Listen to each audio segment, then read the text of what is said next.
Bien que de nombreux membres de l'Inquisition soient au courant de la deuxième et troisième guerre pour Armageddon, seuls quelques privilégiés ont eu vent de la première d'entre elles. Tout document officiel de l'événement ayant été patiemment effacé des archives impériales par une Inquisition terrifiée par l'idée que les citoyens impériaux puissent avoir conscience de la véritable menace qui pèse sur le destin de l'humanité. Le chaos. Une vérité à même de pousser l'Imperium dans l'anarchie et la ruine. Et ainsi de telles connaissances ne peuvent être trouvées que dans les archives poussiéreuses de l'Adeptus Administratum. Et c'est en collectant patiemment toutes les traces de cette guerre que je peux vous en conter l'histoire. Elle débute sur un monde se trouvant à 10 000 années-lumière au nord-est galactique de Terra, dans une région bordant le Segmentum Solar et le Segmentum Obscurus. Un monde très proche de ce que Terra avait été durant les temps païens de l'ancienne Terre.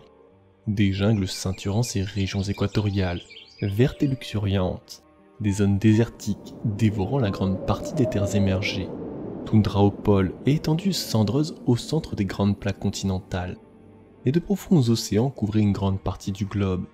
Cet astre avait été classé par l'Administratum comme un monde ruche.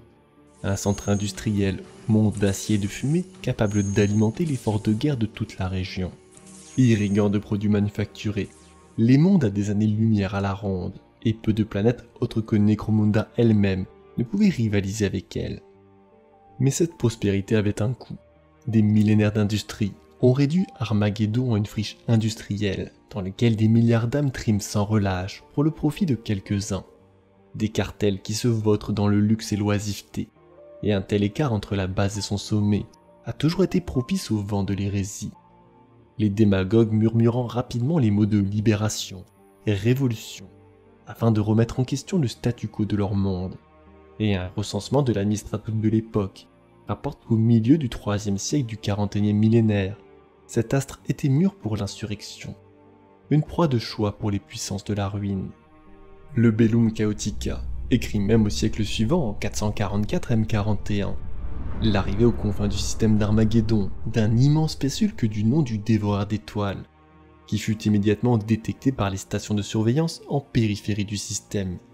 Celui-ci, dérivant lentement depuis les régions extérieures, et au bout du 5e jour alors qu'il s'approchait du monde de Pellucidar, une flotte se lança à sa rencontre afin de faire gagner du temps aux défenseurs d'Armageddon. Des milliers d'hommes se jetèrent dans un combat, dans le seul but de ralentir cette menace. Et par un coup de chance, ils réussirent même à faire exploser l'unité de propulsion d'un ancien vaisseau piégé dans l'amas de fer et de roche, provoquant une explosion d'une telle ampleur qu'elle fit détacher une section de la taille d'une petite ville de l'ensemble, projetant dans le vide des milliers d'hommes de l'ennemi. Cet éclat fut ensuite attiré par la planète, se désintégrant dans son atmosphère et libérant son cocktail de carburant et d'un millier d'autres toxines engendrées lors de son passage dans le warp, ravageant l'astre, et seules les robustes jungles souterraines de ce monde caverne échappèrent au premier choc. Mais les suivants détruisirent tant l'âme que le corps des hommes qui avaient le malheur d'y survivre. Et à ce jour, Pellucidar demeure toujours en quarantaine, surveillé de près. Mais ce coup avait permis de ralentir d'un mois l'arrivée du Spéciulque sur Armageddon, un temps précieux qui changerait le cours de cette guerre. Malgré les sacrifices de la marine impériale, le Dévoreur d'étoiles vainquit rapidement les défenses orbitales d'Armageddon. Et lors de son arrivée, et quand chacun sur ce monde sut qu'il avait à sa tête Angron le prince démon, fils de l'empereur et avatar de Khorne, dieu du sang et du carnage, les trahisons se révélèrent alors au grand jour. Dans les mémoires du Lord Commandant Gustav Karlsson, commandant des forces d'Armageddon Secundus, il rapporta même que près de la moitié des forces de défense planétaires se retournèrent contre leurs frères, leur rang rapidement gonflé par les cultistes, et en homme d'action, Karlsson les élimina efficacement. Malheureusement, son homologue sur Armageddon Prime fut plus lent à réagir, la sédition gagnant bien vite les ruches, et les faisant basculer dans le chaos. Et lorsque les forces d'Angron arrivèrent sur la planète, elles s'abattirent sur elle sans aucune contestation. Et en une semaine seulement, le nombre de morts dépassa l'entendement. D'espèces marines de la légion Oni des World Eaters et des démons se déchaînèrent dans les quartiers d'usines et dans les zones d'habitation, tandis que les démons et les renégats décimaient la population. À cette force formidable s'ajoutaient les titans traîtres de la Légion Mortis, qui prirent plaisir à traquer les survivants dans les déserts de cendres, y recherchant les défenseurs désespérés qui menaient tant bien que mal un dernier carré. Le seul espoir restant aux loyalistes était de se replier dans les jungles équatoriales et tenter de consolider une défense autour d'Armageddon Secondus, en laissant derrière eux une terre désormais gouvernée par les démons et les fous. On y avait élevé des milliers d'abattoirs de fortune et le sang des victimes d'Angron y était offert au dieu du sang jour et nuit. Les dernières unités qui avaient réussi à s'enfuir dans les déserts de cendres rapportèrent que les terres derrière eux étaient maintenant jonchées d'ossements et que les rivières polluées y avaient pris une couleur carmin. Des tempêtes warp d'une ampleur sans précédent apparurent autour du système d'Armageddon, alimentées par la frénésie de carnage qui y était perpétrée. Mais ce pouvoir était par nature éphémère. Lentement, les tempêtes finirent par s'atténuer, et avec elles l'emprise du warp. Il fallait au primarque déchu un moyen de conserver son emprise dans le matérium, car sans l'énergie de l'immatérium, son armée ne pourrait se maintenir, et avec elle ses chances de s'emparer de la totalité de ce monde, et dut ainsi entreprendre la création d'une immense structure monolithique, au plus profond des jungles de la ceinture équatoriale, durant de longues semaines, les consacrant à l'aide d'innombrables sacrifices, afin de gorger ce monde de l'infâme énergie issue du warp. Ainsi alimentées, ces armées purent surgir des jungles pour se déverser vers le sud, où la majeure partie des défenseurs étaient désormais retranchés de l'autre côté d'une rivière, du nom de Caeron. Mais l'Imperium avait enfin fini par réagir, émergeant du vide une flotte du chapitre des Space Wolves, issue du monde de Fenris, situé à proximité d'Armageddon, détruisit le Space Hulk et fondit sur la planète. Car celle-ci ne tomberait pas aux mains de l'ennemi, du moins tant que l'un d'entre eux vivrait. Ceux-ci avaient à leur tête un Jarl du nom de Lorgan Grimmar, un Space Marine dont la saga n'avait alors que 2 siècles, devenu depuis peu de temps le Seigneur des Loups. Et c'était cette guerre qui avait été pour lui son véritable baptême du feu. Mais le guerrier était un leader né, et son discours émouvant rempli de la fureur et de la détermination de son monde de glace, sut rallier les hommes paniqués d'Armageddon, afin de les armer d'un courage nouveau, pour affronter les horreurs qui surgiraient des jungles, car à l'insu de la horde d'Angron, la rive opposée de la rivière était maintenant hérissée de millions de soldats impériaux, prêts à faire feu, ainsi que d'une poigne de Space Wolves, qui à 1 pour 1000 comptait toutefois renverser le cours de la guerre. Et pour ce faire, Grimmar mena lui-même un assaut blindé directement à travers la rivière, en son point le plus bas, et droit dans les rangs des World Eaters, élite de la force d'Angron. Comme un seul homme, les hordes frénétiques se jetèrent sur eux, les poursuivant jusque dans la rivière, et lorsque les transports franchirent enfin le cours d'eau, ils débarquèrent les Space Wolves, qui hurlèrent avec une telle intensité qu'ils recouvrirent durant un temps les hurlements cacophoniques de l'armée du chaos. Le massacre qui s'ensuivit fut spectaculaire. La rivière s'animant d'explosions tandis que les chars impériaux entraient en scène. Des tirs de laser sifflèrent en tous sens, fauchant les hérétiques tels du blé. Sur l'autre rive, les chasseurs gris prêtèrent main forte aux gardes en éliminant autant d'ennemis que possible. Et ce fut les guerriers de Grimmar qui se jetèrent dans la mêlée qui marquèrent le plus les hommes qui y assistèrent. Les Space Wolves pataugèrent dans la rivière, armés de leurs lames de givre et de leurs marteaux tonnerres, dans une démonstration de leur fureur, hachant et coupant les hérétiques dans un bain de sang. Et en 1 heure de tuerie et de massacre, les forces ennemies avaient disparu, leurs corps flottants finissant par rendre la rivière Caeron praticable à pied. Toutefois, la guerre pour Armageddon était loin d'être terminée. À l'ouest, Angron lui-même menait l'attaque contre les ruches Infernus et Elrich, des compagnies entières de World Eaters et 12 imposants buveurs de sang, démons majeurs de son dieu, à ses côtés. C'était une force formidable dont les Space Wolves peu nombreux ne sauraient venir à bout. Mais le rusé Grimmar avait encore une dernière carte à jouer. Il avait appris un secret lorsqu'il avait pris le commandement de son chapitre. Il existait une force dans l'Imperium capable de vaincre le primarque et sa horde, les Chevaliers Gris. Il lança alors dans le Warp 2 de ses navires, avec pour unique message: le monde d'Armageddon souffre sous l'emprise de la rébellion et de l'hérésie, d'une manière jamais vue jusqu'ici. Chacun d'eux se dirigeant vers Titan, une lune de Jupiter dans le secteur solar, foyer de l'humanité et lieu de résidence de cet ordre, en espérant que son message leur parviendrait.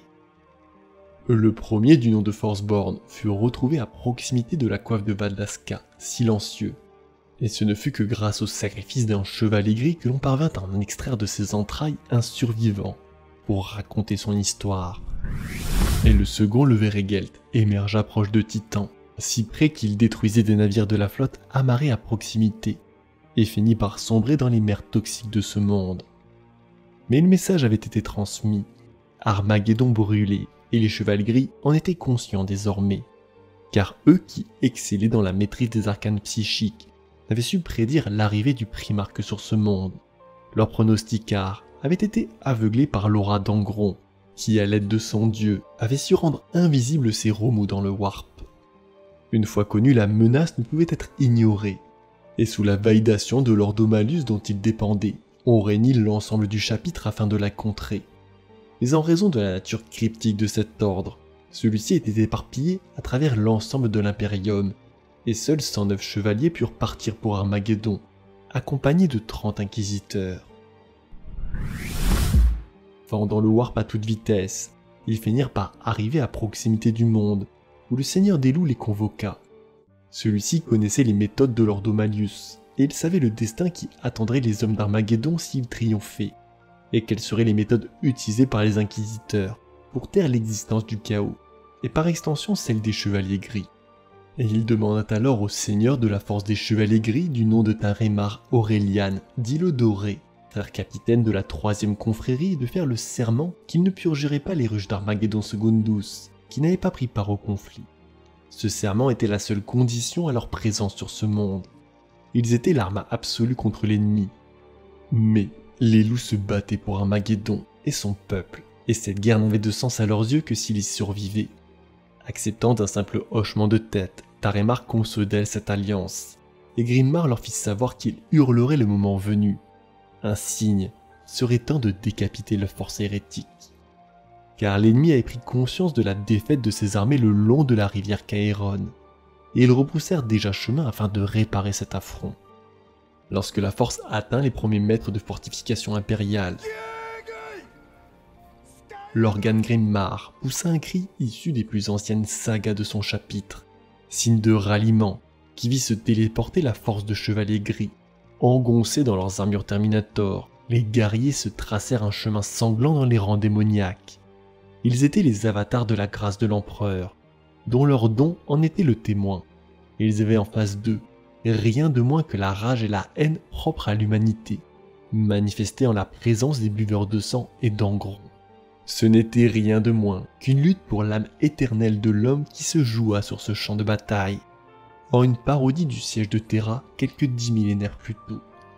Et ce fut en brisant la lame du Primarque que son essence commença à perdre pied sur ce monde, offrant au frère capitaine Tarémar l'opportunité qu'il souhaitait afin de le bannir dans l'Immaterium.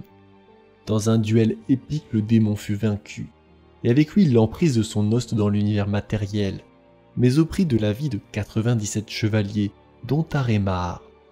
Et l'on dit que les derniers mots qu'ils s'échangèrent furent les suivants. « Si nous devons mourir, alors nous mourrons ensemble. Je renaîtrai dans le Warp, mais la substance de ton âme sera jetée au pâture aux démons. Pour les siècles et les siècles, tu connaîtras une éternité d'agonie. Qu'il en soit ainsi, car tel est mon devoir. » Avec Angron et ses lieutenants bannis dans le Warp, les armées du chaos sombrèrent dans l'anarchie, comme l'avait espéré le Seigneur Loup, qui lança alors ses guerriers à leur poursuite, les pourchassant à travers les jungles et les déserts, afin de ne leur laisser aucun répit. Mais la gloire et la victoire furent refusées aux Space Wolves, car l'Ordomalus et l'Anistratum en avaient décidé autrement.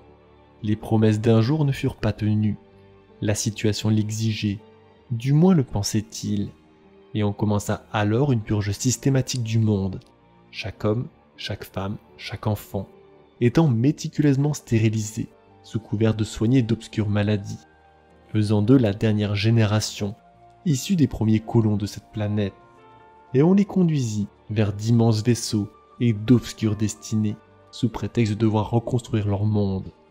Et en parallèle, les gardes impériaux qui avaient servi durant le conflit furent acheminés vers d'immenses transports, bétaillères spatiales qui lentement s'amassèrent autour de l'astre, car si eux ne connaissaient pas leur sort, il en était autrement des Space Wolves, qui rapidement comprirent ce qui se jouait, Ils s'étaient battus pour ce monde, pour ces gens.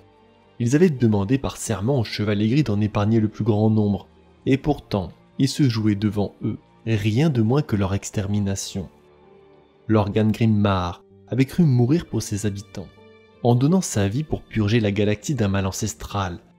Mais au lieu de cela, ils étaient tombés comme des mouches pour préserver les infrastructures industrielles de la planète, afin qu'Armageddon puisse continuer à cracher 10 millions de blindés par an, grâce aux efforts d'une nouvelle population de colons. Une piètre victoire pour les loups, et un acte à ce point immoral pour les Fenrisiens, qui ne purent s'empêcher de réagir, bloquant par la simple présence de leur vaisseau le regroupement des transports par l'Inquisition. Et lorsque celle-ci, par son bras armé que sont les Chevaliers Gris, détruisit le premier transport de troupes, le signal fut donné et l'ensemble des vaisseaux civils furent regroupés derrière la flotte des Space Wolves. L'Inquisition essaya vainement de raisonner l'espèce marine. Ils ne pourraient gagner contre eux, ils étaient l'Imperium, et ces sacrifices étaient nécessaires pour préserver le secret sur l'existence du chaos. Il avait toujours été ainsi, et il devrait toujours en être ainsi. Mais la raison ou les menaces ne changèrent rien. Excédé, le seigneur inquisiteur Kinaros, qui menait cette campagne, ordonna à sa flotte de tirer sur les vaisseaux du chapitre, faisant étinceler leurs boucliers qui peinaient à encaisser les dégâts. Mais ils ne rendirent pas les coups, jusqu'à ce qu'émerge une flotte de frégates et de destroyers, portant l'héraldique des Space Wolves. Alors le seigneur loup s'exprima. « Seigneur inquisiteur, nous vous invitons à souhaiter la bienvenue à la barge de bataille fenrisienne, Gifaraim et sa flotte. Je présume que vous désirez cesser le feu contre nos vaisseaux. Est-ce que je me trompe ?» Un long silence suivit. Puis la flotte inquisitoriale cessa les hostilités, laissant partir les Space Wolves et les survivants d'Armageddon. La main ainsi forcée, l'Inquisition et les Chevaliers Gris furent contraints d'étendre la portée de leurs actions de confinement, avec des conséquences sanglantes pour de nombreux mondes, qui n'avaient jamais entendu parler d'Armageddon. Certains navires de troupes furent interceptés et détruits par les croiseurs d'attaque des Chevaliers Gris assez rapidement, mais ils laissèrent toutefois des traces, et pas moins d'une vingtaine de stations d'écoute de l'Abdetus Mechanicum et de la marine impériale qui avaient été témoins du passage de ces vaisseaux, furent proprement éradiqués. Dans le secteur Trimine, 3 mondes entiers furent isolés et passés au fil de l'épée, afin de garantir le silence d'une seule compagnie de soldats qui avait combattu aux côtés des Chevaliers Gris dans la ruche Elrich. Au total, la victoire pour Armageddon devait coûter plusieurs milliards de vies, longtemps après la fin officielle de la campagne. Mais l'Imperium est immense et lentement les Space Wolves permirent aux survivants de s'enfuir sur d'innombrables mondes, dans un jeu du chat et de la souris, dont ils refusèrent de tirer le moindre coup, mais dont ils s'avérèrent être excellents, car de nombreux soldats survécurent. Petit à petit, la situation devint intenable. L'armada du seigneur inquisiteur Kinaros convoqua alors le Jarl à Akeran pour discuter avec lui des termes de sa reddition. Ce conflit n'avait aucune raison de se poursuivre, mais encore une fois Kinaros trancha, connaissant la réputation du chapitre peu enclin à se soumettre à la hiérarchie impériale. Il n'était pas sûr que celui-ci respecterait sa parole. Souhaitant frapper le premier, le seigneur inquisiteur fit détruire le vaisseau amiral en signe d'avertissement. Puis, dans une répétition de la convocation du seigneur loup devant le monde d'Armageddon, le Jarl et sa garde d'honneur, constitués de 3 Space Marines, furent sommés de venir sur son navire, où les attendaient en rang les Chevaliers Gris, les gardes inquisitoriaux et les inquisiteurs, immobiles tels des statues de marbre. Lorsque le seigneur loup s'avança de sa voix profonde qui rappelait une avalanche de roches, il leur dit qu'ils avaient trahi l'armistice. Se parjurant par la même occasion, il souhaitait savoir qui avait donné l'ordre de tirer sur son navire. Sortant du rang, le seigneur Joros, grand maître de la 8e confrérie des Chevaliers Gris, s'avança, stoïque face aux guerriers en armure Terminator. Mais en un instant, avant même que les armes puissent être sorties de leur fourreau, Joros tomba, abattu d'un seul coup de l'arme du Jarl, mort avant de toucher le sol. Sa lame, nommée Morkai, éclaboussant le sol du navire de son sang. Les canons se braquèrent et on vit l'air crépiter d'une énergie surnaturelle. Les Space Wolves étaient en train d'être téléportés, leur enveloppe aspirée vers leur navire. Toutefois, ce plan était voué à l'échec, les pouvoirs psychiques des Chevaliers Gris les retenant contre leur gré. Puis, Une série de bolts et 4 chevaliers s'effondrèrent, chacun tué sur le coup. Un trou dans la gorge, ce qui brisa dans le même coup le rituel et permit au loup de s'enfuir. S'ensuivit 8 mois de conflit, que l'on nomma par la suite les mois de la honte, durant lesquels l'Inquisition continua sa purge des témoins de la guerre d'Armageddon. Mais cette fois-ci les Space Wolves rendirent les coups, coulant tous les navires qui osaient s'en prendre aux survivants. Rapidement les pertes s'enchaînèrent dans les deux camps, mais l'adresse des loups était sans égale dans les batailles spatiales, car ils étaient une armée conçue pour la guerre, alors que l'Inquisition était une force de l'ombre, habituée à œuvrer en marge de tels conflits. Et ce ne fut qu'en 445 M41 que le seigneur inquisiteur Kinaros ordonna d'abandonner toute poursuite contre les hommes présents lors du conflit d'Armageddon. Ce conflit interne n'avait pas de sens, et lorsque celui-ci fit appel à l'entièreté du chapitre Space Marine des Red Hunters pour faire le siège de Fenris, monde chapitral des Space Wolves, il comptait bien alors le leur faire comprendre. Il fallait sortir de cette impasse, et des ambassadeurs furent conviés afin d'y trouver une issue à la reddition des Space Wolves. Et ce fut rien de moins que Bjorn Main Terrible, premier loup suprême du chapitre et le second au roi après le Jarl Manrus, leur propre primarque que l'on éveilla de son sommeil pour traiter avec eux. Le Lord Draenut, contemporain de l'empereur lui-même, tenta d'y mettre fin, mais à l'arrivée de la flotte du chapitre avec à sa tête Lorgan Grinmar l'en empêcha. Ivre de colère, le seigneur loup se téléporta sur le navire du seigneur inquisiteur, qu'il décapita de sa hache, puis se jeta sur le reste de l'équipage, coupant et tranchant tel une tornade, mais il fut arrêté dans son carnage par un chevalier gris, qui le projeta en l'air de ses pouvoirs psychiques, le maintenant ainsi assez longtemps pour qu'il puisse entendre raison de la bouche du premier loup suprême. Ce conflit devait cesser. Une paix blanche fut donc signée avec ce qu'il restait des membres de l'Inquisition, et en parallèle il fut demandé à un chevalier gris de se rendre dans les halles de Fenris, afin de parler de son ordre, pour que ce savoir soit à jamais connu par le chapitre. Pour la paix, les chevaliers gris devraient trahir l'un de leurs premiers commandements, car nul ne doit connaître leur existence. Ainsi, si par malheur cet enregistrement de la première guerre d'Armageddon et de sa conclusion devait sortir des coffres inviolables dans lesquels il était déposé, le destin de l'inconscient qui osera l'écouter ne peut être que la mort, dans le meilleur des cas.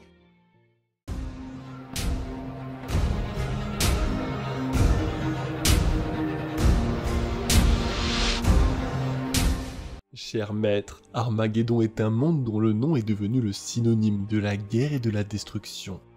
Mais ce monde ruche n'a pas toujours été connu pour cela.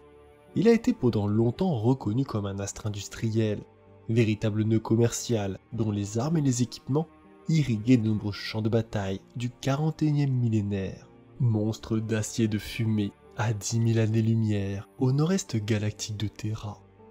Et ce ne fut qu'en 941 que l'arrivée à proximité d'un immense spéciulque bouleversa son destin, une fois de plus. Dans une immonde répétition de la première guerre pour Armageddon, quelques 500 ans plus tôt. Une histoire que je vous invite à prendre connaissance, si vous l'osez, car notre récit n'a rien à envier aux horreurs du passé. Armageddon est un monde à l'agonie, que des millénaires d'industrie ont petit à petit rendu inhospitalier à la vie humaine, en dehors d'immenses ruches qui essaiment à sa surface. Véritable termitière humaine où vive et meurt une population corvéable à merci. À la tête de cet astre, rien de moins qu'un gouverneur planétaire qui a réussi l'exploit d'en être le maître absolu, Hermann von Straub, quatrième fils du seigneur commandeur Luther et survivant de tous ses frères. Un homme trapu, presque aussi large que grand et suffisamment gros pour paraître fort. Un être chauve dont les sourcils épais masquent un regard perçant, auquel il faut ajouter un monocle bionique posé sur l'œil droit depuis lequel des milliers d'informations transitent en permanence dans son esprit. Un homme convaincu de l'excellence de son jugement et de sa vision, seul ayant été capable de pousser et de le maintenir aux plus hautes fonctions d'Armageddon. Et ce sera cet excès de confiance qui le conduira à sa perte et à celle de son monde. Tout commença par des tempêtes warp d'une intensité sans précédent. signe avant-coureur du désastre à venir qui coupa le système du reste de l'Imperium. Le tarot de l'empereur était formel, une catastrophe était en approche, et, quand durant la fête de l'ascension de l'empereur, on vit à Elrich une immense statue de l'empereur Dieu pleurer du sang, 2 stries pourpres partant du coin des yeux et descendant de son visage jusqu'à toucher le sol. Chacun fut alors persuadé que le pire était devant lui. Et ainsi, lorsqu'émergea un immense spéciulque depuis l'Immaterium, tous sûrs que les prévisions se réaliseraient. Mais pour von Straub, ce n'était que des débris ramenés par les tempêtes. Et si réellement un risque existait, il pourrait rapidement être maîtrisé par la marine impériale, qu'il fit donc envoyer à sa rencontre. Toutefois, la menace était réelle. Le spéciulque avait la taille d'une petite lune, éclipsant l'ensemble des navires de guerre, un monstre de métal tordu, forgé par l'agglomération d'innombrables vaisseaux, cargos, croiseurs, transports, tous fusionnés en une masse de matière, pareil à un point brandi à la face de l'univers. Mais ce qui choqua le plus le regard était l'immensité des icônes barbares qui le recouvraient, promesse d'une destruction aveugle et d'une vitalité sauvage. L'amiral qui le vit le premier le nomma Alphus, Alpha Sextus, et pour les gens d'Armageddon, on l'appela la griffe de la désolation, un nom qui porta à merveille lorsqu'il franchit le blocus de la marine impériale, détruisant dans le même coup la flotte qui se pressa à sa rencontre, celle-ci étant incapable de l'arrêter en raison de sa masse, la bête se contentant d'encaisser les torpilles et les missiles, jusqu'à enfin être assez près pour riposter. Car le spéciulque était constellé de canons, dont les tirs bien que imprécis finirent par faire mouche, par leur simple nombre. Se résignant, le vaisseau de tête, un cuirassé, tenta même de l'éperonner sans succès. Implacablement, il descendit directement sur le monde, tel un boulet de canon, fonçant en direction d'Armageddon Prime. Un bruit de tonnerre, et le sol se mit à trembler durant de longues minutes, puis le silence et l'obscurité. Tout Armageddon se couvrait d'une poussière telle que la nuit et le jour se confondirent durant de longues semaines, et l'ennemi venait de poser le pied sur ce monde. Rapidement, le seigneur commandeur von Straub donna l'ordre à la milice de la cité de Tempestora de se porter à sa rencontre. Ces hommes fiers n'étaient rien de moins que de pâles reflets de la Légion d'Acier, dont on pouvait les distinguer par leur absence de masque à gaz et de casque. Des attributs jugés superflus pour le rôle de défenseur de la ruche dont ils avaient la charge, mais qui maintenant les handicapaient, car l'air de ce monde était toxique, même pour les natifs. Toutefois, cette considération ne rentra pas en ligne de compte. Ils avaient un devoir à accomplir. Leur maître leur avait ordonné. Il leur fallait donc détruire cet envahisseur, qui avait eu le malheur de survivre à la traversée. De plus, il ordonna qu'aucune demande de renfort ne soit faite à l'Imperium. C'était un problème qu'Armageddon se devait de résoudre seul. Mais, aussi étrange que cela puisse paraître, le spéciulque avait survécu à la traversée atmosphérique et à son atterrissage, libérant ainsi lentement sa cargaison de malheur. Des millions d'orques se déversèrent sur le monde, impatients de semer la mort et la destruction. Une force telle que la milice fut rapidement réduite en cendres.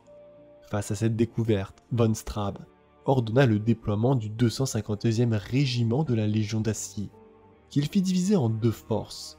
Une première aéroportée, avec à sa tête le commissaire Sébastien Yarrick, se porterait à la rencontre de l'ennemi, alors que la seconde fortifierait les défenses de la cité ruche Volcanus.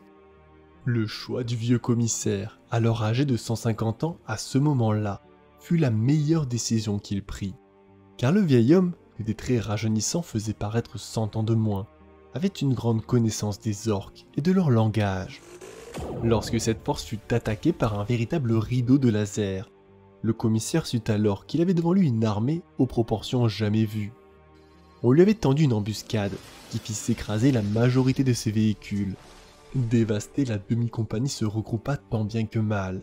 Elle ne pourrait rien faire contre cette marée verte, et le commissaire fit donc ordonner une retraite vers la ruche Tempestora. S'il ne pouvait l'emporter sur l'ennemi, il gagnerait suffisamment de temps pour permettre aux défenseurs de la ruche Volcanus de se renforcer. talonnés par les buggy et les motos orques.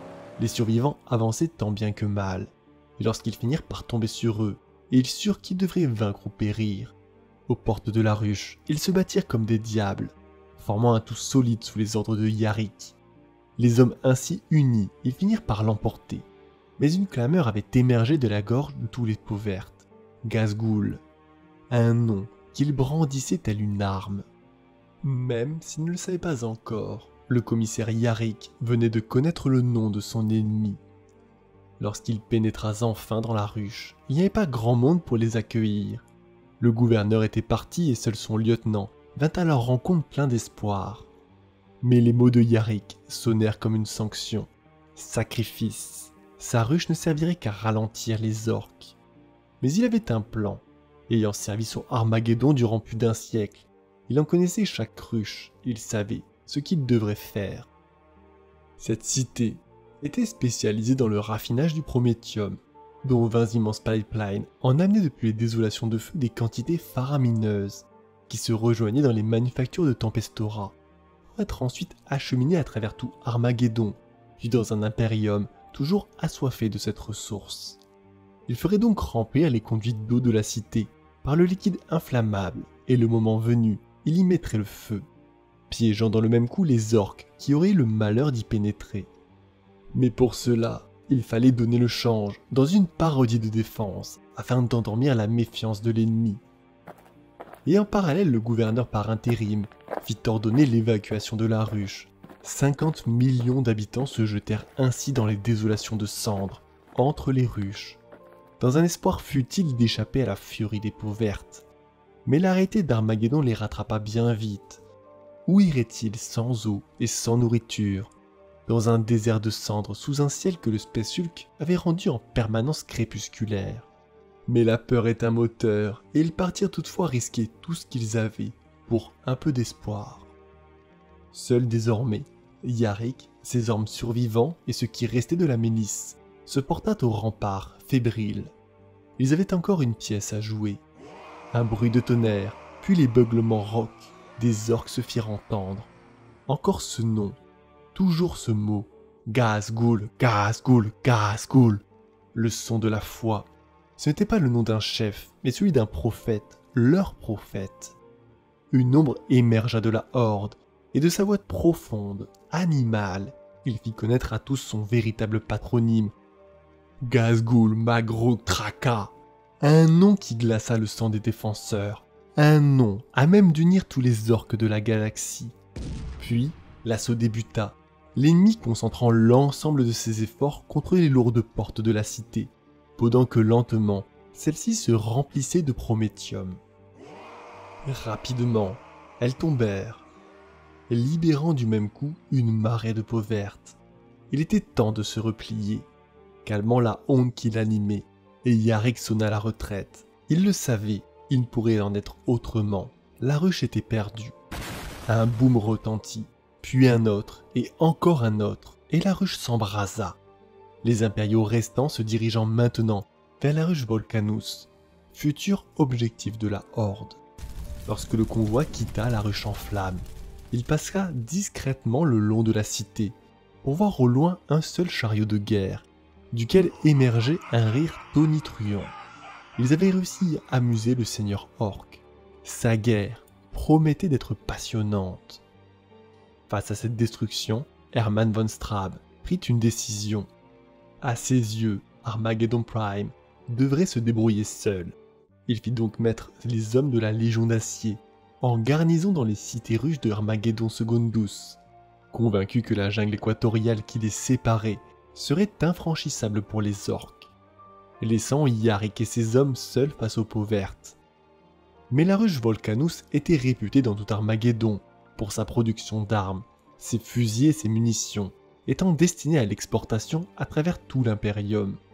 Et les quelques jours de répit qu'avait offert le commissaire avaient été bien utilisés. On avait fortifié les défenses, on avait armé plus de 10 millions de citoyens, qui venaient maintenant renforcer les demi-compagnies de la Légion d'Acier et la milice locale. Le moral était au plus haut, car tous savaient le destin de Tempestora. Ainsi, lorsque la Horde atteint ses murs, Les combats furent encore plus intenses et les moments de bravoure plus spectaculaires. Mais les impériaux avaient un plan. Lorsque la vague orque vint s'écraser contre les murs, la petite force survivante du commissaire Yarrick attaquèrent l'arrière de l'armée afin de la prendre en tenaille, créant ainsi une confusion dans ses rangs. Une tactique qui eut pour effet de réduire l'ardeur de l'attaquant. Rapidement, les rangs des orques se clairsemèrent, ce qui fit prendre conscience au commissaire qu'on se jouait d'eux. La horde était innombrable contre les murs de Tempestora. Elle ne pouvait donc pas être complète ici. C'était un piège. Une seconde force arriva ainsi derrière celle de Yarrick, une horde s'étendant à perte de vue dans les deux directions. Une mer de métal capable d'encercler la ruche totalement. Ghazghkull venait lui aussi de le prendre en tenaille, puis, émergeant d'un million de gorges, un rire, les orques se moquaient de la bêtise des humains, qui, dans le désordre, se retournèrent à la sécurité toute relative de la ruche. L'attaque reprit ensuite, mais cette fois, sur tellement de fronts que les défenseurs peinèrent à tous les repousser. C'était un chef-d'œuvre de coordination, ce qu'aucun orque n'aurait pu imaginer. Mais Ghazghkull, lui, était parvenu. Les Stampas, d'immenses marcheurs pareils à des dieux de métal, équipés de boulets de la taille d'un char d'assaut, attaquèrent les murs avec une telle intensité qu'ils réduisirent le béton rocheux en une poudre blanchâtre, transformant les fissures en brèches, d'où émergeaient de massifs chariots de guerre. En parallèle, les Shock Boys, des orques ayant attaché sur leur dos une roquette, franchirent les murs, leur hurlement de joie se mêlant au bruit des explosions. Toutefois, ce n'était qu'une partie de la horde, le gros de celle-ci s'attaquant aux portes principales, à l'aide d'un immense chariot de guerre sur lequel était posé un canon tracteur, dont le rayon d'énergie fut suffisant pour arracher les lourds battants du mur, laissant ainsi pénétrer les orques dans la ruche. La bataille se transforma alors en guerre urbaine, chaque mètre carré étant protégé par des défenseurs au péril de leur vie. Mais encore une fois, Ghazghkull s'adapta. S'il ne pouvait conquérir la ville, il la détruirait, et il usa ainsi de ses marcheurs pour la réduire en cendres. Face à cela, la vérité sauta aux yeux du vieux commissaire. La défaite était inévitable. Il faudrait des renforts de l'Imperium si Armageddon souhaitait l'emporter. Au diable les ordres du seigneur commandeur von Strab. Si celui-ci daignait le faire, il le ferait à sa place. Résolu, il se fit une autre promesse. Aucune autre ruche que je défendrai ne tombera. Par le trône, je le promets. Je n'y trouverai peut-être pas son pardon, mais j'y mettrai fin à ma honte. Il lui faudrait toutefois gagner du temps pour mettre à bien ses plans. Et ainsi il fit une offre aux prisonniers de l'île Némésis, située à proximité de la ruche, qui ne pouvaient refuser. La rédemption, sous la forme d'une juste croisade contre les peaux vertes, afin d'y faire s'enliser de quelques jours de plus les orques. Il quitta ensuite la ruche en flammes, à l'aide d'un véhicule, accompagné dans sa lâcheté par une cohorte de réfugiés, des millions d'âmes qui fuyaient les combats, et amer il se dit qu'il ralentirait peut-être la horde quelques jours de plus. Puis, il fut transporté de l'autre côté du continent, jusqu'à la ruche Infernus, grâce à la complicité de quelques généraux qui prenaient conscience de l'étendue de la force ennemie et de la nécessité d'y faire face. En traversant Armageddon, il se rendit compte que la saison des ombres avait commencé, une période cyclique où les montagnes volcaniques de la planète entrent en éruption, obscurcissant ainsi le ciel et le faisant prendre une teinte rougeâtre, présage des carnages à venir. Sortant de la Valkyrie, il se dirigea d'un pas décidé vers le siège de l'Abdetus Astra Telepathica, siège du cœur astropathique, afin d'y envoyer un message dans le Warp. Un cri en direction de l'Abdetus Astartes, un appel à l'aide, qui fut froidement puni par von Strab. Celui-ci, n'acceptant pas que l'on outrepasse ses ordres, et il ordonna que l'on exile le commissaire Yarrick dans la ruche Hadès, où il formerait la prochaine génération de la Légion d'Acier, loin des combats. Après avoir ravagé l'entièreté d'Armageddon Prime, dont la petite cité ruche de Morekage, les orques se tournèrent vers les jungles, bien que le maître d'Armageddon la pensait infranchissable.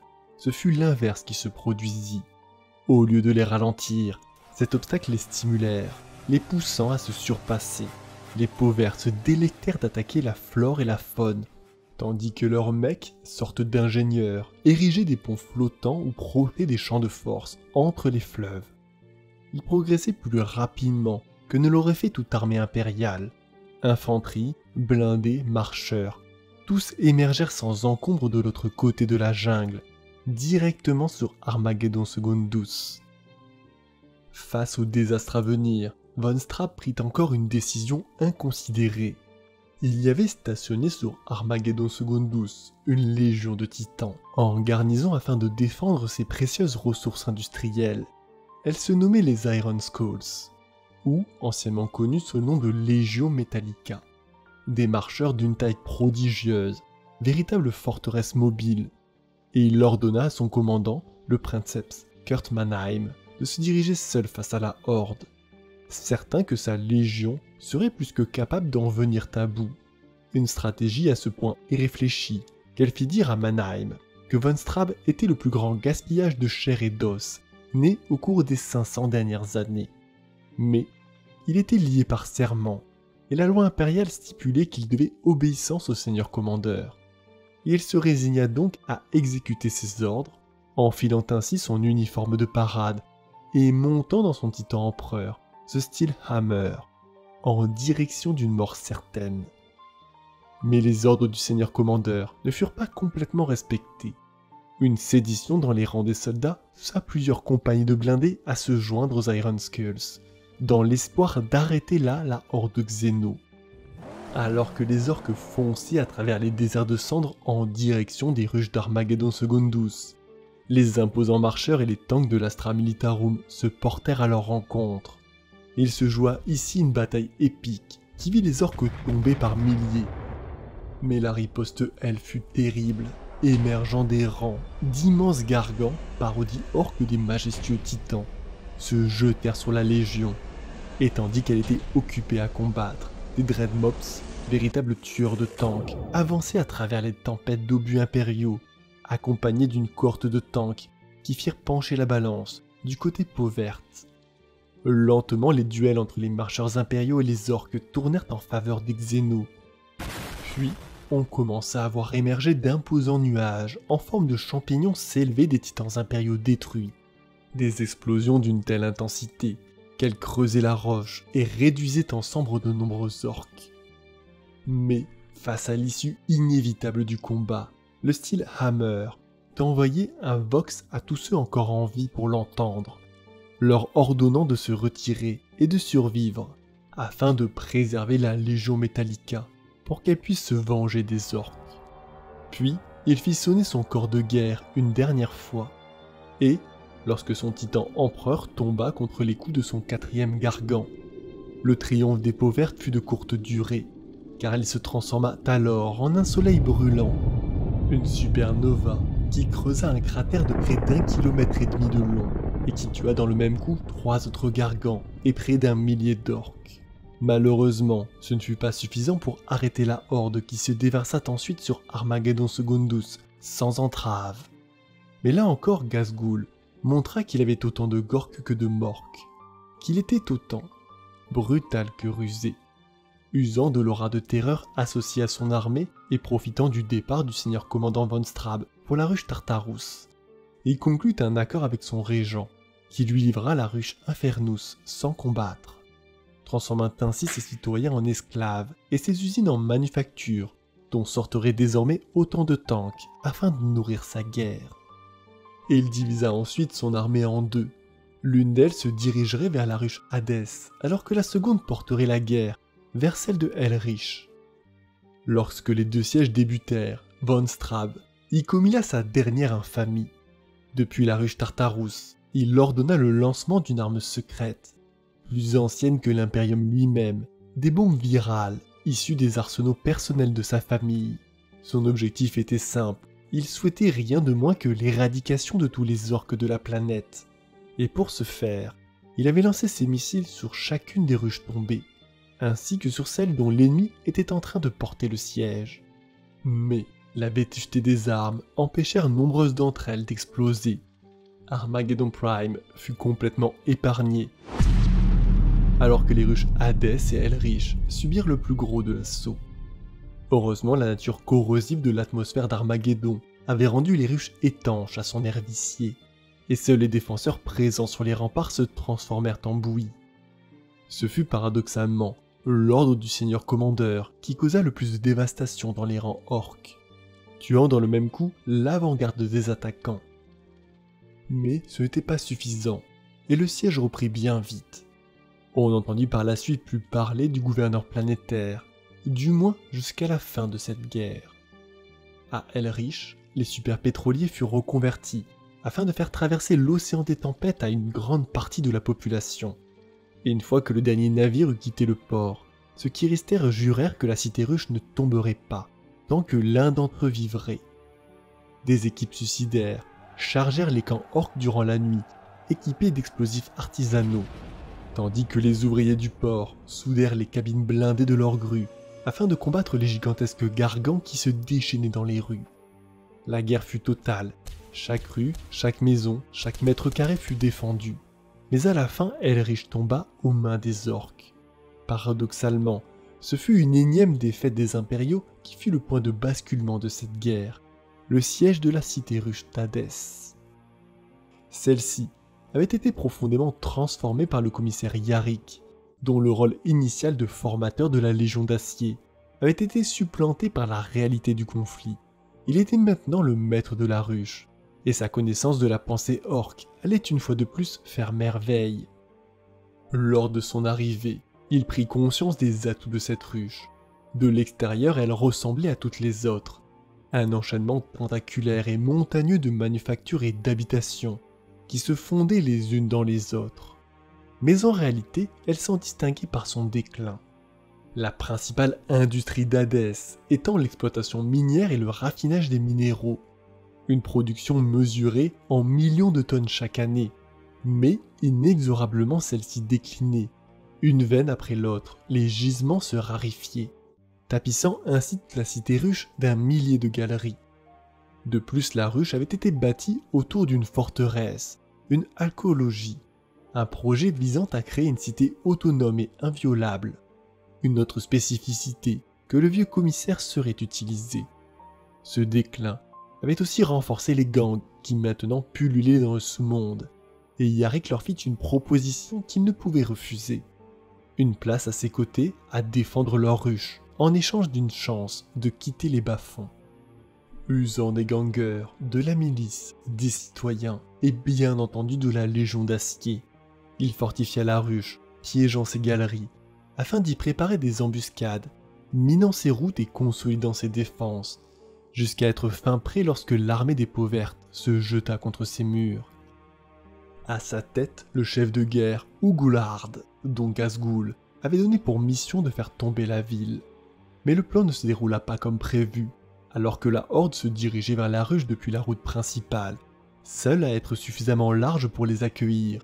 Il eut un boom, comme un bruit de tonnerre, et la terre sous leurs pieds s'effondra, ce qui plongea l'arrière de la ligne dans les abysses de la planète, en emportant avec elle tanks, marcheurs et soldats orques.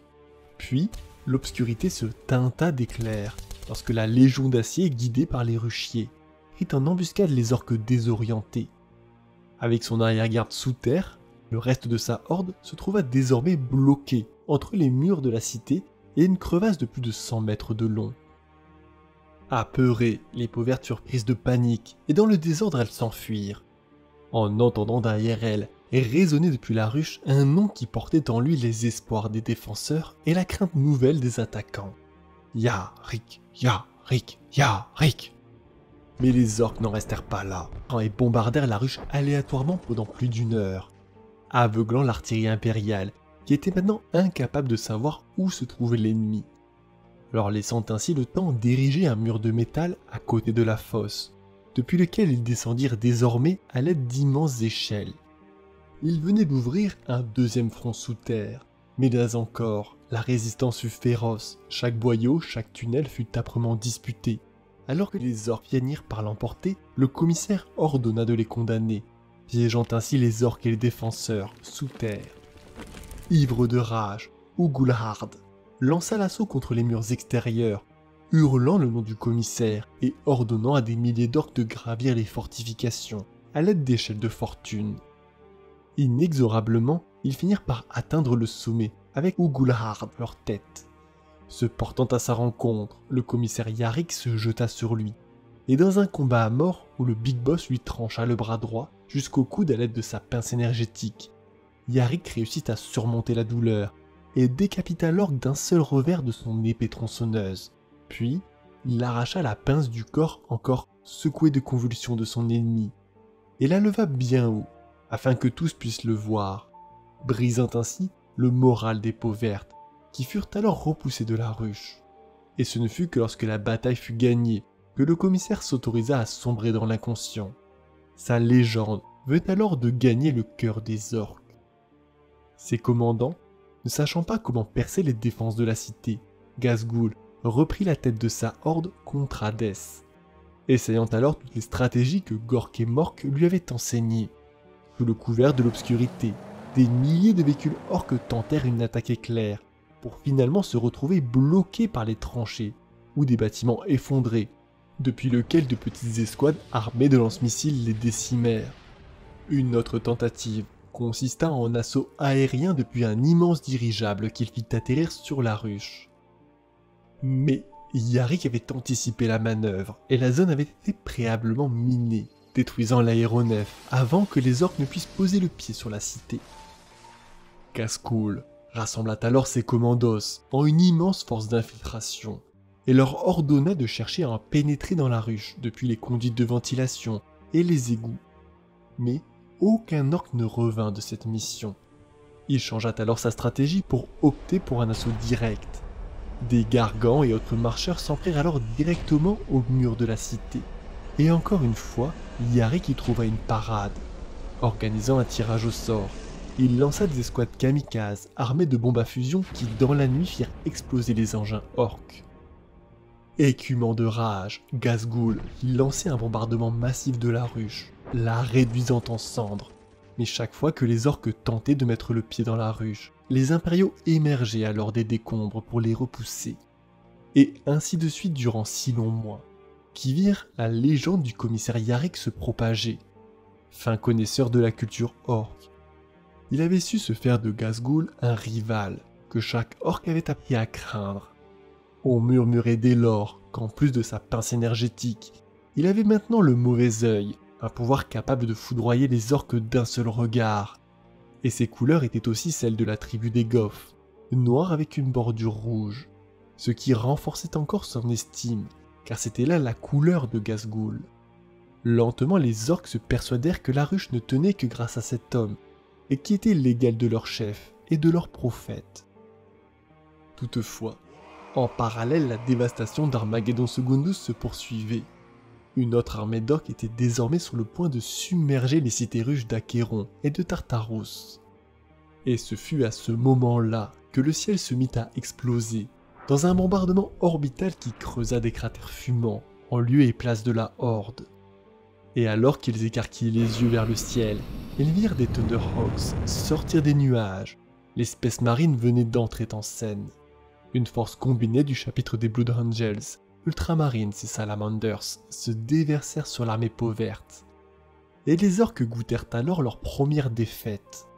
Mais à ce moment-là, Ghazghul avait tourné toute son attention contre la ruche Hadès et ne contre-attaqua pas. Ce siège est devenu son obsession.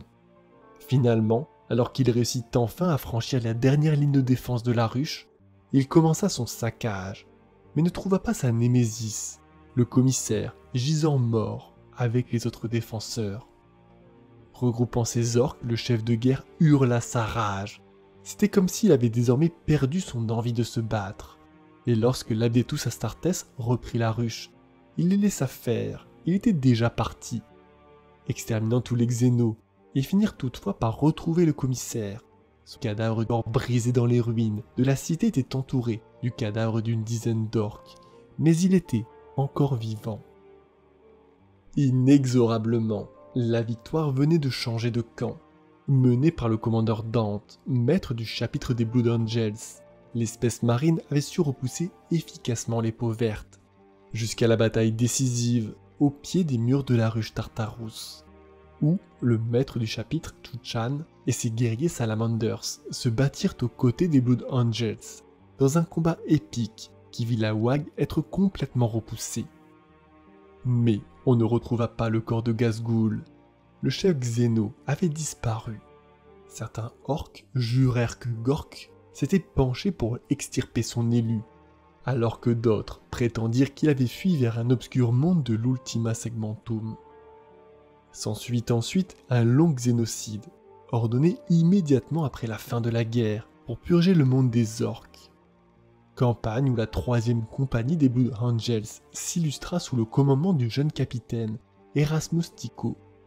Mais, durant celle-ci, il fut grièvement blessé, survivant en emportant avec lui les traces de son combat.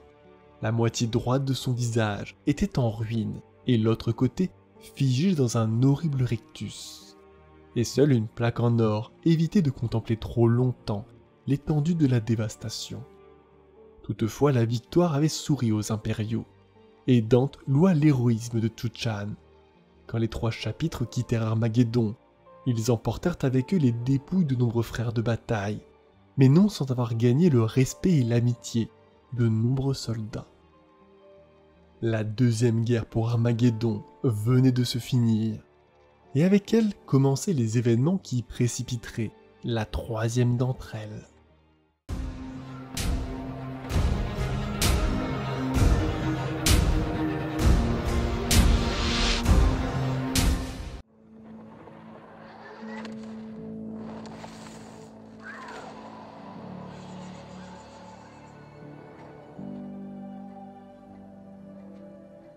Après sa défaite durant la 2e guerre pour Armageddon, le seigneur orc Ghazghul Mac Uruk Traka ne comptait pas en rester là.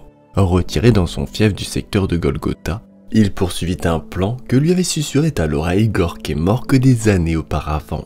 Pour détruire un ennemi, lui avait-il dit, il fallait encore le connaître, et la guerre était pour l'orc un excellent moyen d'apprendre. Toutefois, il ne devait pas attirer l'attention de l'Imperium, et il choisit ainsi de réaliser de petites invasions à une échelle réduite afin de tester les défenses tout en ralliant à lui toujours plus de peau verte.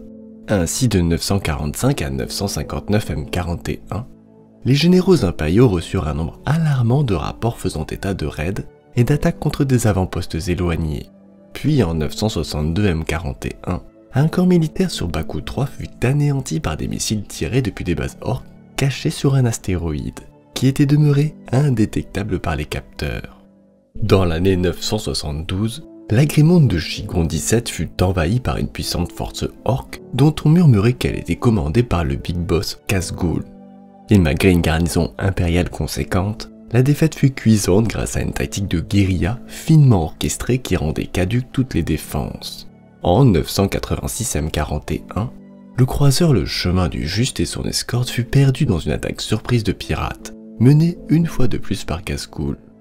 Puis tout s'accéléra, lorsque le chef de guerre, associé avec le Big Boss orc Nasdred Ugrug, lança une brutale conquête du monde de Piscina 4 en utilisant un appareil encore inconnu capable de téléporter directement sur l'astre une grande quantité de peau verte. Ce qui prit complètement au dépourvu les défenseurs, et seule l'arrivée du chapitre des Dark Angels, avec à leur tête le futur grand maître Bélial, permit d'arracher la victoire aux Xénos. Cependant, cette défaite n'eut aucune conséquence pour Ghazghul, qui venait de finir les tests de son nouveau Tela Tepula, dernière étape d'un plan vieux de 50 ans. En parallèle, sur Armageddon, commença une longue série de reconstruction des défenses initiée en 948 M41 et continuée depuis, l'invasion orque du monde ayant révélé sa valeur aux yeux de l'Imperium, et de nombreux travaux débutèrent alors. On reconstruisit et on agrandit les installations navales de Saint-Joen afin de pouvoir y accueillir des navires de guerre toujours plus grands. Et on mit en place 3 nouvelles stations de surveillance dont les noms furent donnés en hommage aux 3 grands héros de la guerre, Mannheim, Dante et Yarick. Puis on s'attela à fortifier les défenses orbitales et on vit fleurir champs de mines, stations de défense et flottes de patrouille. Mais ce n'était pas tout. Sur Armageddon elle-même, un long processus de reconstruction débuta avec la mise à disposition d'une importante main-d'œuvre et la baisse de la dîme impériale. ainsi qu'un apport continu de troupes fraîches issues de tout l'Imperium. On réorganisa ainsi la gestion du monde, mettant en place un conseil militaire afin de le gouverner. Celui-ci était composé des représentants de l'Astra Militarum, de la Marine impériale, du département Dominitorum, de l'Abdetus Mechanicus, de l'Ecclésiarchie ainsi que des gouverneurs de chaque grande ruche, auquel on fit le choix de mettre à la tête le général Vladimir Nikitakourov de la garde impériale, un personnage respectable, jeune lieutenant durant la première invasion et vétéran de la croisade Bacchus, qui, dès son arrivée au pouvoir en 949 M41, se mit à entreprendre une série de campagnes xénocides à travers toutes les jungles équatoriales, séparant Armageddon Primus de Secundus, depuis la base de Cerbera, les célèbres régiments de chasseurs d'orques faisant merveille durant des décennies. Puis ce fut au tour du monde glacé de Chosin, où une infestation orque avait surgi au lendemain de l'invasion de Ghazghul, d'y être nettoyée jusqu'en 978 M41. Mais ce ne fut pas assez, car une tempête approchait dont les signes annonciateurs fut une série d'attaques orques, d'abord sur le monde voisin de Minerva, ensuite sur le monde agricole de Ruis, puis dans tout le secteur autour d'Armageddon. Des mois sanglants, le nombre de raids explosant, ce qui réduisit de moitié la quantité de navires marchands arrivant sur le monde, comme si une main invisible commençait à enserrer l'astre. Puis, presque toutes les nuits, on rapporta qu'un nouvel avant-poste avait été perdu, qu'une colonie était pillée ou qu'un satellite avait été détruit. Jusqu'à ce que les premières invasions planétaires ne commencent avec la perte en quelques heures de 2 douzaines de mondes impériaux. Le tarot de l'empereur était formel, 3 cartes revenaient sans cesse. Sang, destruction et retour de la bête. Un tirage qui alimenta bien vite la crainte que chaque impérieux sur Armageddon avait dans son cœur. Ghazghul allait revenir pour se venger d'eux. Et bientôt, même le plus borné des bureaucrates dut se rendre à l'évidence. Une ouague d'une proportion gigantesque fonçait sur eux. Une crainte que confirma la disparition de la force Trajan dans le système d'Estena, contraignant ainsi le général Kurov à un appel à l'aide de toutes les forces impériales à proximité pour défendre le monde d'Armageddon. Le jour de la fête de l'ascension de l'empereur de l'année 998 du 41e millénaire, soit 57 ans, jour pour jour après la première invasion orque, les augures enregistrèrent une grande perturbation dans les matériaux, signe de l'émergence d'une flotte orque à proximité du système. La station d'Ande fut coupée en pleine transmission, alors que des centaines de navires s'immisçaient dans l'espace réel. Les rapports finaux faisant état d'une bonne cinquantaine de croiseurs orques et de plus de 300 escorteurs et d'au moins 4 espèces Hulk. La force impériale fut alors mise en alerte et cette escadre de croiseurs, menée par les cuirassés de classe Apocalypse, Sa Volonté et Triomphe, quittèrent les docks stellaires de Saint-Joen en moins de 24 heures. Commandée par l'amiral Parole, ce serait cette flotte qui réaliserait la célèbre embuscade près du monde de Pellucidar, un triomphe de stratégie navale qui permit la destruction de pas moins de 60 vaisseaux orques sans aucune perte. Mais la flotte Xéno était supérieure en nombre et à 1 contre 6, ils cédèrent toutefois du terrain, les peaux vertes lançant des attaques suicides et sacrifiant des douzaines de nefs pour un seul vaisseau impérial. Au plus fort des combats, Parole reçut un message de la station Mannheim et Yarick, l'avertissant de l'arrivée de 3 autres flottes, ce qui força l'amiral à ordonner leur retraite. Il fallait se concentrer sur la défense d'Armageddon, car même si les stations furent vite détruites, un chiffre apparut sur les moniteurs. 2000 vaisseaux de ligne et au moins 12 espèces Hulk, un nombre qui à lui seul fit glacer le sang dans les veines de Parole. Il n'était pas de taille, il devait gagner du temps et espérer que des renforts arrivent.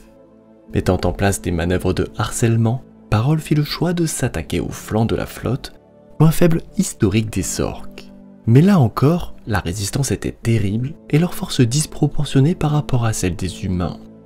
Pour la première fois, l'amiral vit de ses propres yeux ce que l'on nomma les Rocs, de rudimentaires astéroïdes forteresses lourdement armés, monstres de roches et d'acier qui tourmenteraient si durement les impériaux dans les jours à venir. Étrangement, les peaux vertes ne firent pas de détour pour prendre les docks de Saint-Joen. Au lieu de cela, ils les bombardèrent copieusement durant les 6 jours de leur traversée, comme si la station se trouvait uniquement sur le chemin de leur objectif réel. Mais un orque reste un orque.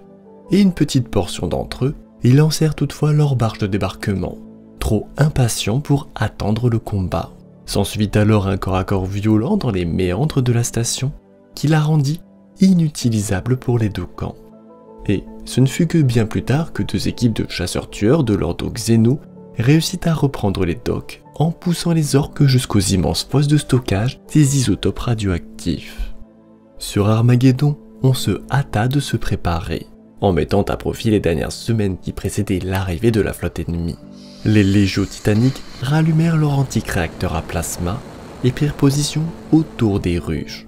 Tous les régiments de la garde impériale se retranchèrent, alors que l'espèce marine de plus de 20 chapitres se dispersèrent sur la totalité du monde. Chaque jour, de nouveaux vaisseaux forçaient le blocus orc pour amener des renforts sur cet astre. Et le dernier à toucher le sol ne fut rien de moins que le légendaire commissaire Yarrick, dit le Vieux en personne. Sous l'acclamation de la foule, il foula de nouveau le monde qui avait fait de lui le mythe que nous connaissons tous. Rencontrant le conseil militaire, il s'assura que tous prennent la mesure de l'intelligence de leur adversaire. Nombreux crurent alors le vieux las de tout cela, abattu par l'énormité de la tâche. Mais ceux qui le connaissaient mieux savaient que bouillonnait en lui une détermination farouche qui jamais ne s'éteindrait. Le général Kourov fut lui impressionné par le commissaire et par la justesse de sa vision, et lui offrit donc de prendre la direction du conseil militaire durant toute la durée du conflit, ce que Yarrick accepta au soulagement de tous. En parallèle, l'amiral Parole fit le choix de se tenir à une distance raisonnable de ce conflit afin de se regrouper et de reconstituer ses forces. Craignant que la flotte orc entière ne se jette sur Armageddon, nombreux chapitres Space Marine choisirent de déployer l'entièreté de leurs frères sur le monde, tandis que leur barge de bataille rejoignait la force impériale dans l'espace. Et ils nommèrent aussi l'un d'entre eux à la tête de cette armada, le grand sénéchal Herbrecht des Black Templars. Celui-ci, ayant compris qu'il ne pourrait pas reconquérir les étoiles tout de suite en raison de leur infériorité numérique face à cette horde, il fallait se retirer et réaliser le blocus du système afin d'éviter, si le pire arrivait, une escalade du conflit à l'échelle de tout le segmentum. 6 semaines après son entrée dans le système, l'immense flotte de Ghazghkull Traka arriva à proximité d'Armageddon, détruisant avec facilité les stations orbitales et les défenses spatiales qui n'avaient pas réussi à fuir le combat. Durant 3 jours et 2 nuits, le ciel fut zébré de traînées d'engins et des explosions. Puis, ce fut au tour de la planète de subir les affres de la guerre, la ruche Hadès devenant le témoin malgré elle de la fureur de l'orque. Dans un acte de vengeance, il fit s'écraser sur la cité d'énormes astéroïdes, dans une destruction aveugle prémisse du bain de sang à venir.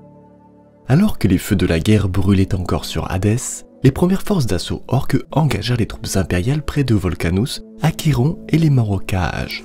Les lasers lourds des défenses au sol et les missiles orbitaux, prélevant de lourdes pertes aux peaux vertes durant leur descente, mais les survivants se regroupèrent et attaquèrent avec férocité, bientôt rejoints par des orques primitifs dévalant les flancs des montagnes, surgissant des jungles équatoriales ou des déserts de cendres, auxquels s'ajoutaient d'immenses machines de guerre directement téléportées sur le champ de bataille, une force qui réduisit au silence les défenses au sol de ces 3 ruches en une seule journée. Impuissant, Yarrick ordonna ainsi à tous les aéronefs disponibles d'engager le combat, afin d'infliger autant de dégâts que possible aux orques avant qu'ils ne touchent le sol. Le ciel jaune sulfureux d'Armageddon fut alors sillonné de milliers de traînées de chasse à bomba, Vulture ou de Thunderbolt impériaux, profitant au maximum de leur avantage initial, les défenseurs n'ayant pas besoin de repartir en orbite pour se ravitailler. Mais celui-ci fut de courte durée lorsque les premières bases aériennes furent conquises par les peaux vertes. Au plus fort des combats aériens, 5 jours après le débarquement, la ruche Acheron tomba à la surprise générale, victime d'une trahison. Des rapports mentionnant le sabotage du système d'alimentation de la ruche par des commandos orques. Puis, un message fut transmis depuis celle-ci, l'ancien gouverneur planétaire, Hermann von Straub, se proclamant seigneur d'Acheron et légitime maître de tout Armageddon. Un maître fantoche toutefois, car c'était en réalité les orques qui tenaient réellement cette cité. Dans la ruche Volcanus, le jour même de la chute d'Acheron, l'infanterie orque submergea les 20 km² de défense du sommet du mont Volcanus, situé à proximité de la ruche, et s'emparèrent de ses installations. Et ainsi commença le siège de la cité sous le bombardement continu des macro-canons capturés. Au marécage, la guerre prenait une meilleure tournure, les titans des légions Tempestor et Victorum, escortés des régiments d'appui de Skithari, annihilèrent les orques, mais ceux-ci continuaient inlassablement à revenir. Comme l'avait prévu Yarick, les stratégies de Ghazghul s'avérèrent redoutables. Lorsque les orques avaient la suprématie aérienne, ils bombardaient les impériaux au sol, le temps que leurs propres forces n'entrent en contact. Et lorsqu'ils se trouvaient en infériorité numérique, les Pauvertes changeaient de stratégie pour opter pour des tactiques de guérilla. En somme, une guerre chaotique se mettait lentement en place, une situation où excellaient les orques. Seule l'espèce marine avait la force et la vitesse nécessaires afin de s'adapter à chacune des situations, et leur présence fut indispensable pour maintenir l'équilibre du conflit. Puis arriva la dernière surprise du Big Boss orc. Les rocs qu'avait repéré l'amiral Parole se posèrent en douceur dans les jungles équatoriales et sur Armageddon Primus et Secondus. Même si beaucoup furent détruits durant cette manœuvre, nombreux encore arrivèrent au sol, devenant instantanément des bastions orques sur Armageddon, d'où sortaient gargants, chariots de guerre et autant de renforts. Pire encore, chacun d'eux contenait en son sein un téléporteur similaire à celui rencontré sur Piscina. Ainsi le flot d'orques ne se tarirait jamais. Soutenu par les titans des légions Metallica et Ignatum, Yarick mena personnellement les troupes de choc cadiennes à l'assaut de ces forteresses, sans plus de résultats. Et cette tâche fut donc confiée aux Space Marines. On y vit ainsi le chapitre de Salamanders, avec à sa tête le maître de chapitre Tsutsan, s'y distinguait particulièrement, offrant aux impériaux des victoires coûteuses face aux rocs du fleuve Hemlock, à proximité d'Acheron. Sa volonté est celle de ses frères de toujours protéger les civils, donnant du baume au cœur à tous les défenseurs. Curieusement, les orques débarquèrent aussi dans les désolations de feu et les terres mortes au nord et au sud du continent principal, à la surprise et à l'incompréhension générale. Mais tout s'expliqua quelques semaines plus tard, lorsque des centaines de gigantesques sous-marins orques émergèrent des eaux polluées pour accoster à Tempestora et Elrich. Profitant de cette surprise, Tempestora tomba en quelques jours et les docks de Elrich furent capturés dans la foulée. Et ce fut seulement la résistance acharnée des gangs, des miliciens, des troupes de choc et d'espèces marines du chapitre des Black Templars, dont le chapelain Grimaldius, qui permirent d'éviter la chute de la ruche. La première grande confrontation entre les marcheurs orques et impériaux eut lieu 14 jours après le débarquement. Durant 10 longues journées, autour des forges Diabolus, les gargants et les titans de la Légion Cruxus s'affrontèrent. 6 titans et 8 gargants furent ainsi détruits et nombreux autres nécessitèrent des mois de réparation. Les ateliers effondrés du complexe industriel furent eux rasés au cours de ce combat titanesque. Après la bataille, les cultes de la vitesse encerclèrent la ruche Infernus, la coupant de toute aide extérieure, et après la perte d'un régiment entier de Shemlok de Savlar, les assiégés abandonnèrent toute velléité de sortie. Puis, au loin depuis le sommet de la ruche, on vit apparaître une marée verte d'un bout à l'autre de l'horizon. Un spectacle à glacer le sang des défenseurs. Ghazghul Mag Uruk Traka était là en personne avec sa plus grande armée, et il leur envoyait un message aussi clair que possible, en la présence du colonel Goltar des Shemdog, horriblement mutilé, sans yeux ni mains, dont avait gravé sur le torse les mots suivants: « Rendez-vous tous ou crevez tous ». Après les horreurs des premières semaines, l'espèce marine vint rapidement à la conclusion que leur infériorité numérique était la conséquence directe de leur incapacité à lutter efficacement dans l'espace. Ainsi, le grand sénéchal Herbrecht des Black Templars réorganisa-t-il ses hommes, puis toutes les forces impériales, afin de livrer bataille à l'échelle du système. À l'instar de nombreux descendants de Rogaldorn, Helbrecht avait toujours entretenu de bonnes relations avec les institutions impériales, et ses talents diplomatiques firent merveille dans cette nouvelle organisation. Il se chargerait des manœuvres et du transport, et laisserait à l'amiral Parole le soin d'organiser la plus grande offensive spatiale que l'Imperium ait connue depuis longtemps, afin de briser l'armada orque. Helbrecht comprit également que les inévitables pertes au sol auraient rapidement raison de la taille de la flotte Space Marine. Les Salamanders, par exemple, étaient le chapitre le plus durement touché dans les premières phases du conflit, et ils durent annoncer à regret que 2 de leurs barges de bataille ne seraient en mesure de participer au combat, les hommes et les équipages ayant été déployés autour de la ruche Acheron. Il fallait donc changer de stratégie. Les tactiques traditionnelles d'abordage devaient être oubliées au profit d'attaques éclairs et de repli. Une organisation qui fit merveille contre la flotte orque qui maintenant était désorganisée, car ceux-ci s'étaient jetés à corps perdu sur Armageddon, négligeant leurs navires et leur sécurité dans leur volonté de poser le pied sur ce monde et d'y livrer un bon combat. Malgré ce que disent les légendes orques grandissantes, le véritable génie de Ghazghul Traka dans ce conflit n'avait rien à voir avec son coup de tête capable de fendre la roche. Ce qui distinguait vraiment Ghazghul des autres chefs orques était son leadership, son don pour tirer le meilleur parti de chaque orque de sa wag. Peu de seigneurs de guerre étaient capables de faire travailler de concert les différents clans, afin de jouer sur leurs points forts plutôt que de laisser se battre selon leur propre volonté. Et bien que Ghazghul appréciât son noyau de guerriers Goth endurcis, il choisit toujours le bon outil pour accomplir la bonne tâche. Cependant, il n'avait pas réalisé cet exploit seul, car Ghazghul avait également l'œil pour opérer les orques destinés à la grandeur. Et éparpillés dans sa wag se trouvait toute une gamme d'orques plus talentueux les uns que les autres.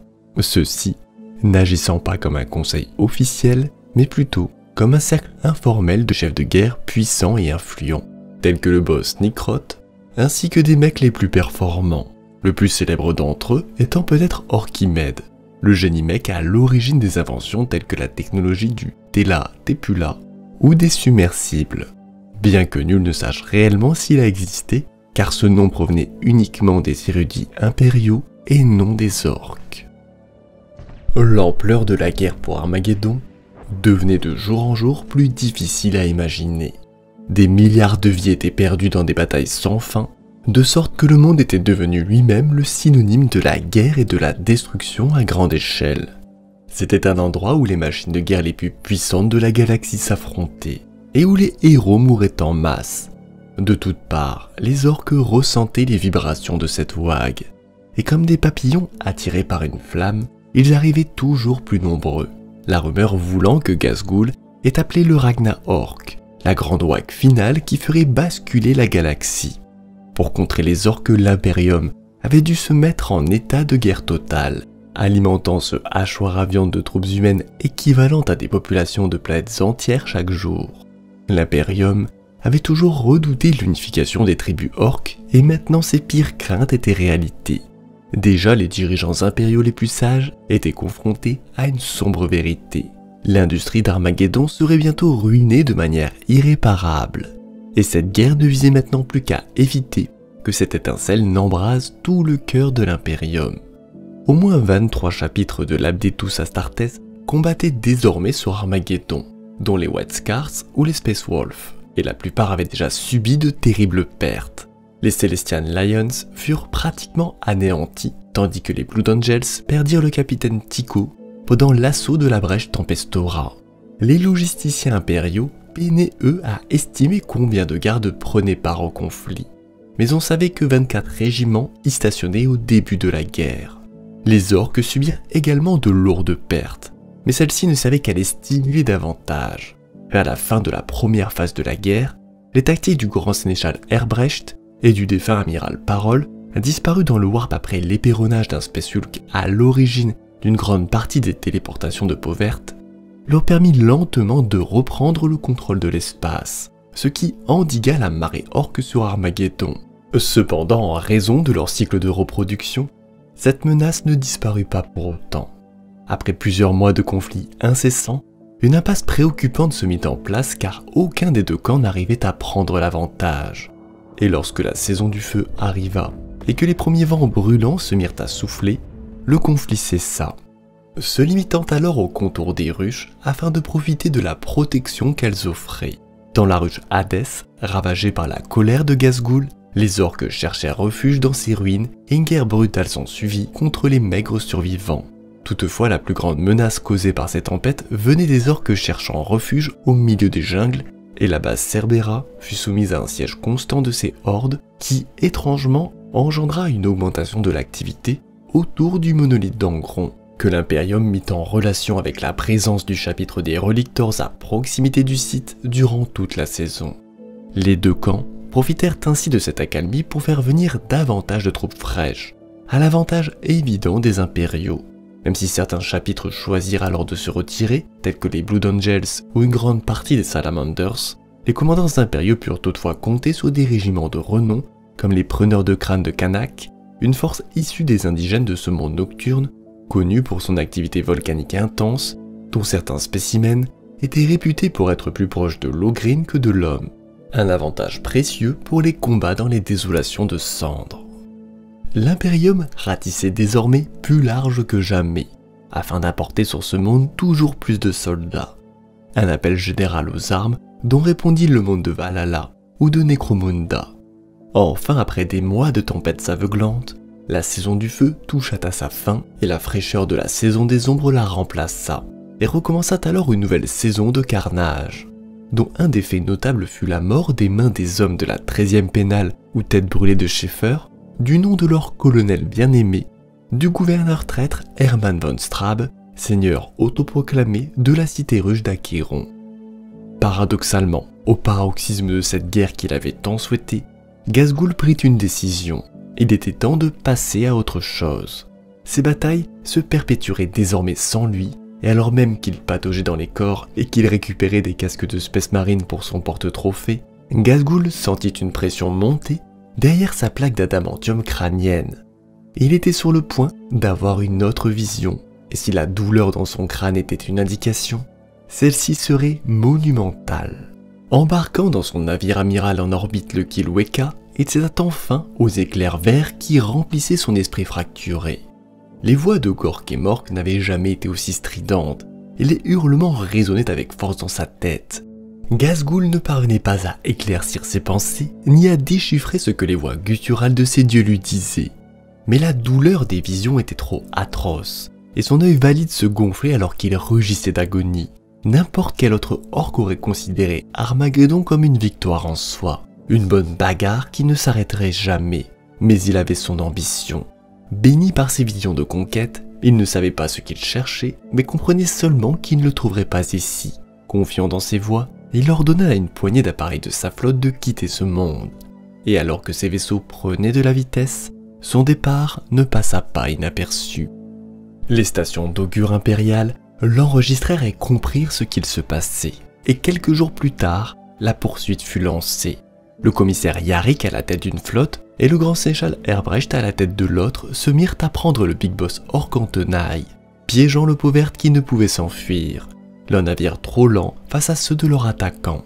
Ainsi choisit-il notre stratégie, plus digne d'un orc, et fit le choix de foncer sur eux pour un passage en force. Une attaque qui prit au dépourvu les impériaux, les faisant perdre plusieurs croiseurs de bataille, avant qu'une riposte organisée ne soit mise en place.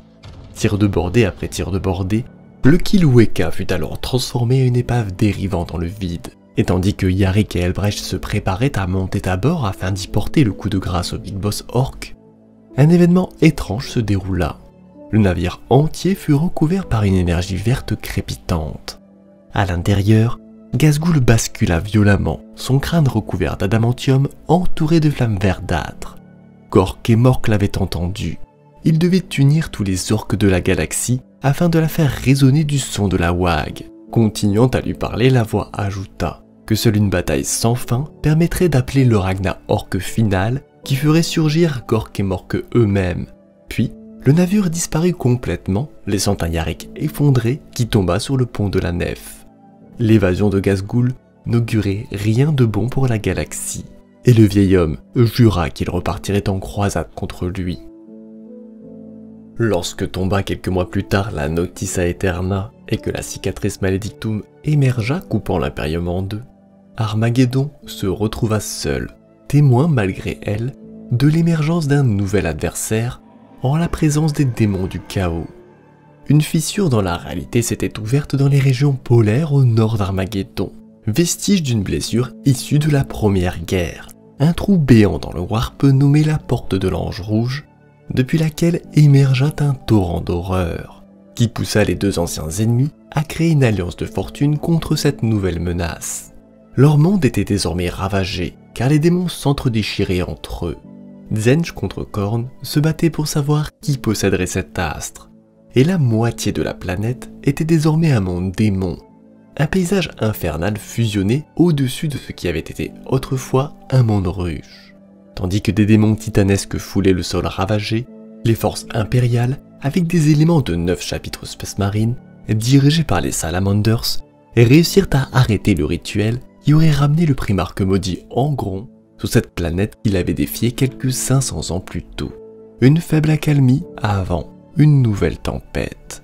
Quant au commissaire Sébastien Yarick, il fut lui déclaré mort au cours de sa croisade contre Ghazghul Mac Uruk Traka, sans que nul ne sache réellement ce qui lui était arrivé.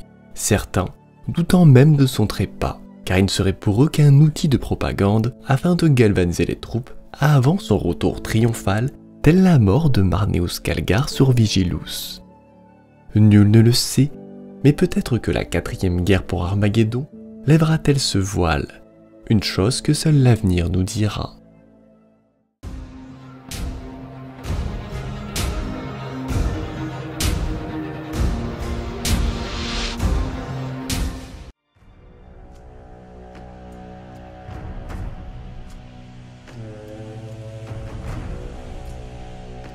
Ce fut Angel Stormcaller qui entendit l'appel, sous la forme d'une vision lucide.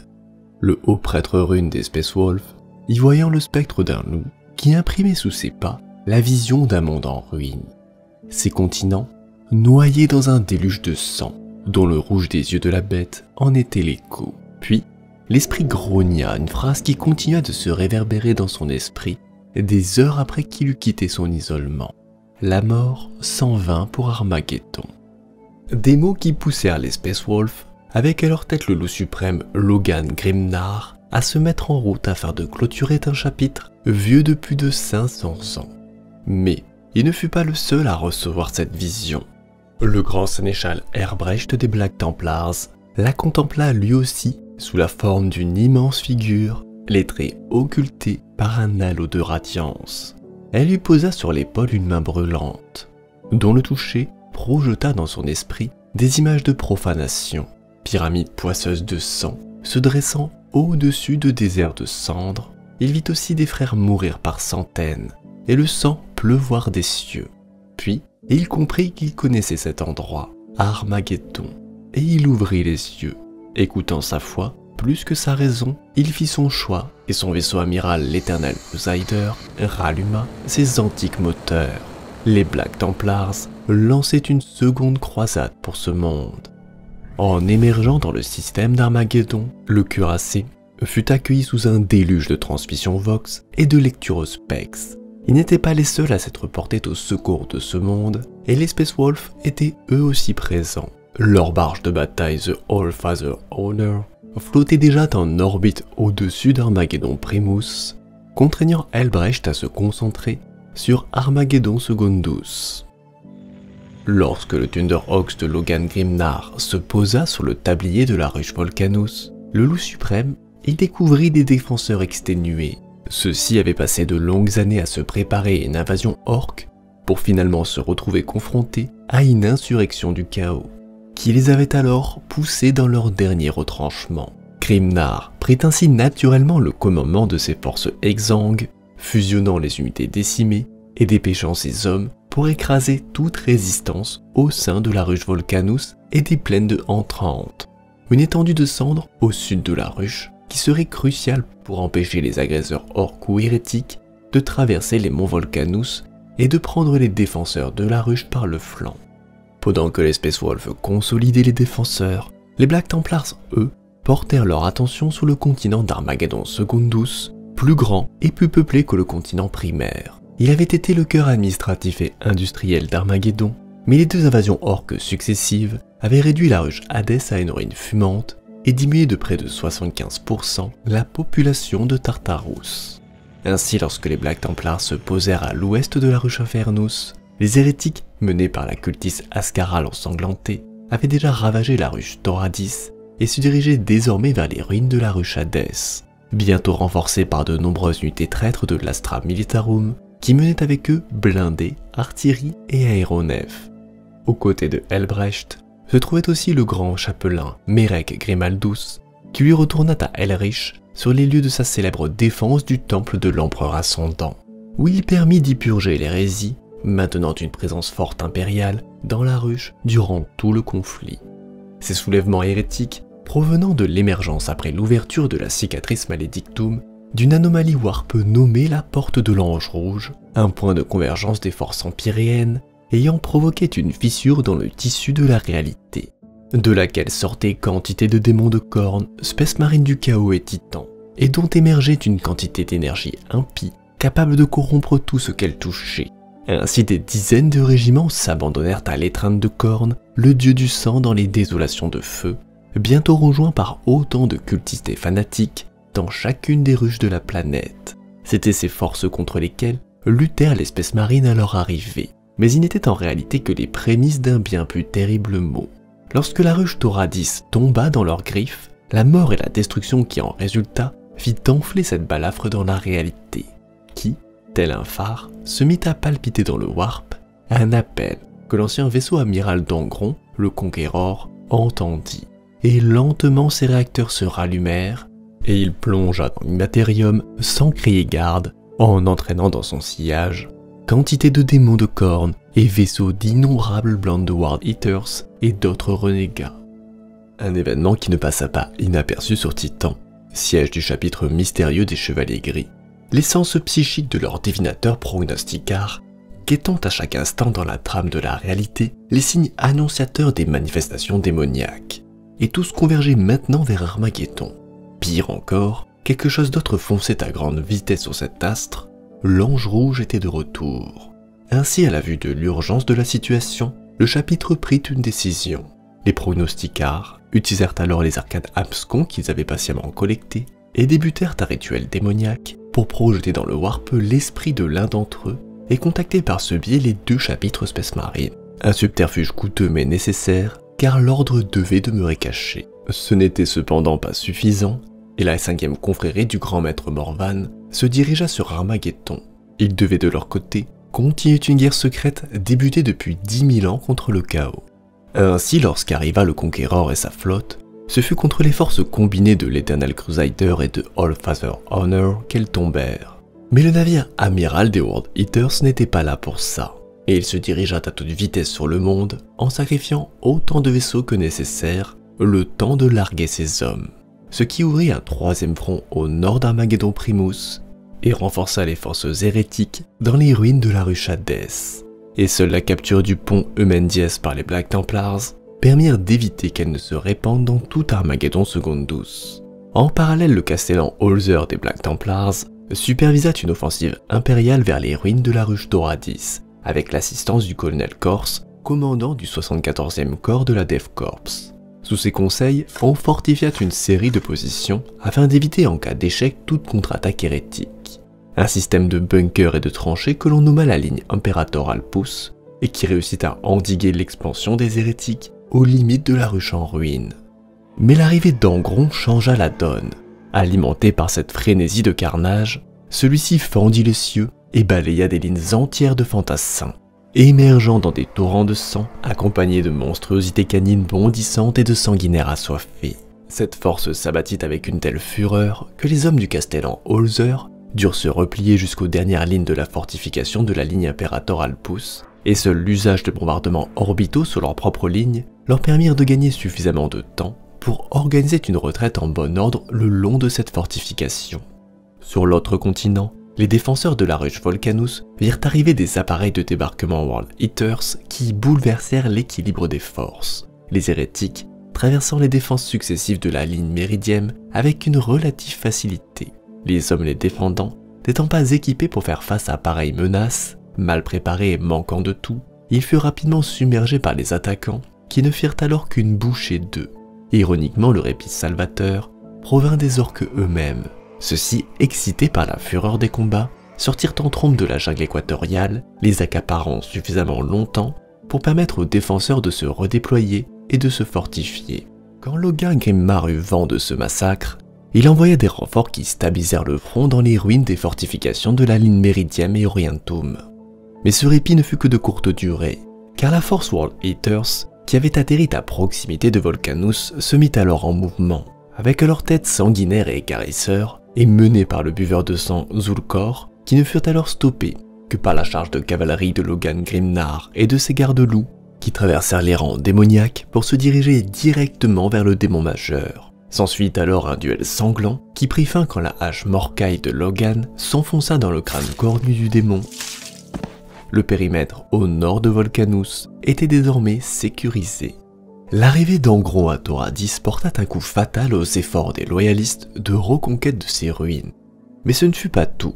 Galvanisé par l'arrivée de l'Ange Rouge, nombreuses forces hérétiques le rejoignirent, ce qui réduit d'autant les rangs ennemis du côté de la ruche Hadès, permettant au grand sénéchal et à ses frères d'épée de mener un deuxième assaut sur le pont Emendies, renforcé par les titans warlords cataphractiques Pugnius et Iraferum de la Légion Cruxus. Les formidables marcheurs, ravageant les défenseurs et permettant le passage en force des transports Chimera de la Légion d'Acier qui furent bientôt rejoints par les Black Templars. Voulant profiter de cette percée, les loyalistes poussèrent vers la ruche Hadès, mais comme à Thoradis, le sang et les carnages avaient ouvert une fracture dans la réalité, et des milliers de démons s'y engouffrèrent pour plonger vers les lignes impériales, et ce n'étaient pas les seuls. Des barges d'atterrissage des World Eaters fendirent les airs pour s'écraser dans le cratère où se tenait autrefois la ruche Hadès. Du ventre de ces monstres émergea un trio de titans du chaos, colosses ornés d'iconographie hérétique et bardés d'armes corrompues. Les sinistres machines libérant alors un déluge de feu sur leurs homologues loyalistes, dont l'Iraferum qui subit de plein fouet le plus gros de l'assaut. Voyant ses alliés titanesques immobilisés par les combats, Elbrecht et ses croisés se lancèrent à l'assaut des démons, tranchant et coupant avec une relative facilité. Mais le gros de sa force était constitué de gardes qui furent eux décimés par le feu des titans. Au cœur de ce massacre, ce fut l'arrivée inopinée des Space Wolves menée par Styrbjörn Fleet-Eye, un homme de confiance de Logan Grimnar, qui permirent de renverser la vapeur. Lorsqu'il réussit à se poser sur l'un des titans et à le faire exploser après avoir positionné une charge à fusion sur son réacteur corrompu, inversant alors l'équilibre des forces lorsque la machine impie explosa dans un feu atomique qui ravagea les rangs des hérétiques. La victoire était désormais leur, mais au prix fort, ce qui contraignit les loyalistes à se replier vers la sécurité toute relative de la ruche Infernus afin d'y préparer leur prochaine attaque. Avant de revenir sur Armageddon, Angron s'était assuré que son assaut ne pourrait être entravé par des mains mortelles. Ainsi avait-il fait positionner dans les désolations de feu, sur 8 lignes telluriques des monolithes pyramidaux afin de canaliser les énergies warp grouillantes de ce monde, que chaque bataille, tuerie ou massacre continuait d'alimenter, renforçant alors davantage l'emprise de l'Ange Rouge sur Armageddon. Il avait aussi désigné des commandants pour l'alliance hérétique qui assaillait ce monde, dont le plus remarquable était l'auxilier Jarok Skrell, un stratège dont les clous de boucher qui martelaient son crâne ne l'avaient pas encore rendu complètement fou. Ainsi avait-il entrepris de déployer ses forces dans les désolations de feu, en fortifiant les bunkers et positions abandonnés par les impériaux, tout en faisant réaliser des raids sur les stations de purification le long des froides terres mortes, afin de priver les ruches de toute eau potable, ce qui permit ainsi de disperser les défenseurs des franges septentrionales d'Armageddon Secundus, où les World Eaters concentraient l'essentiel de leurs forces. En parallèle et en secret dans tout Armageddon, la 5e confrérie recherchait, elle, les reliques occultes de la première guerre d'Armageddon. Morvan, espérant que ces précieux artefacts contiendraient encore des fragments de l'essence d'Angron qui pourraient être utilisés pour réaliser un grand rituel d'exorcisme. Pour ce faire, il lui fallait 8 éclats majeurs, dont les morceaux de la lame noire qui avaient été brisés lors de son premier bannissement quelques 500 ans plus tôt.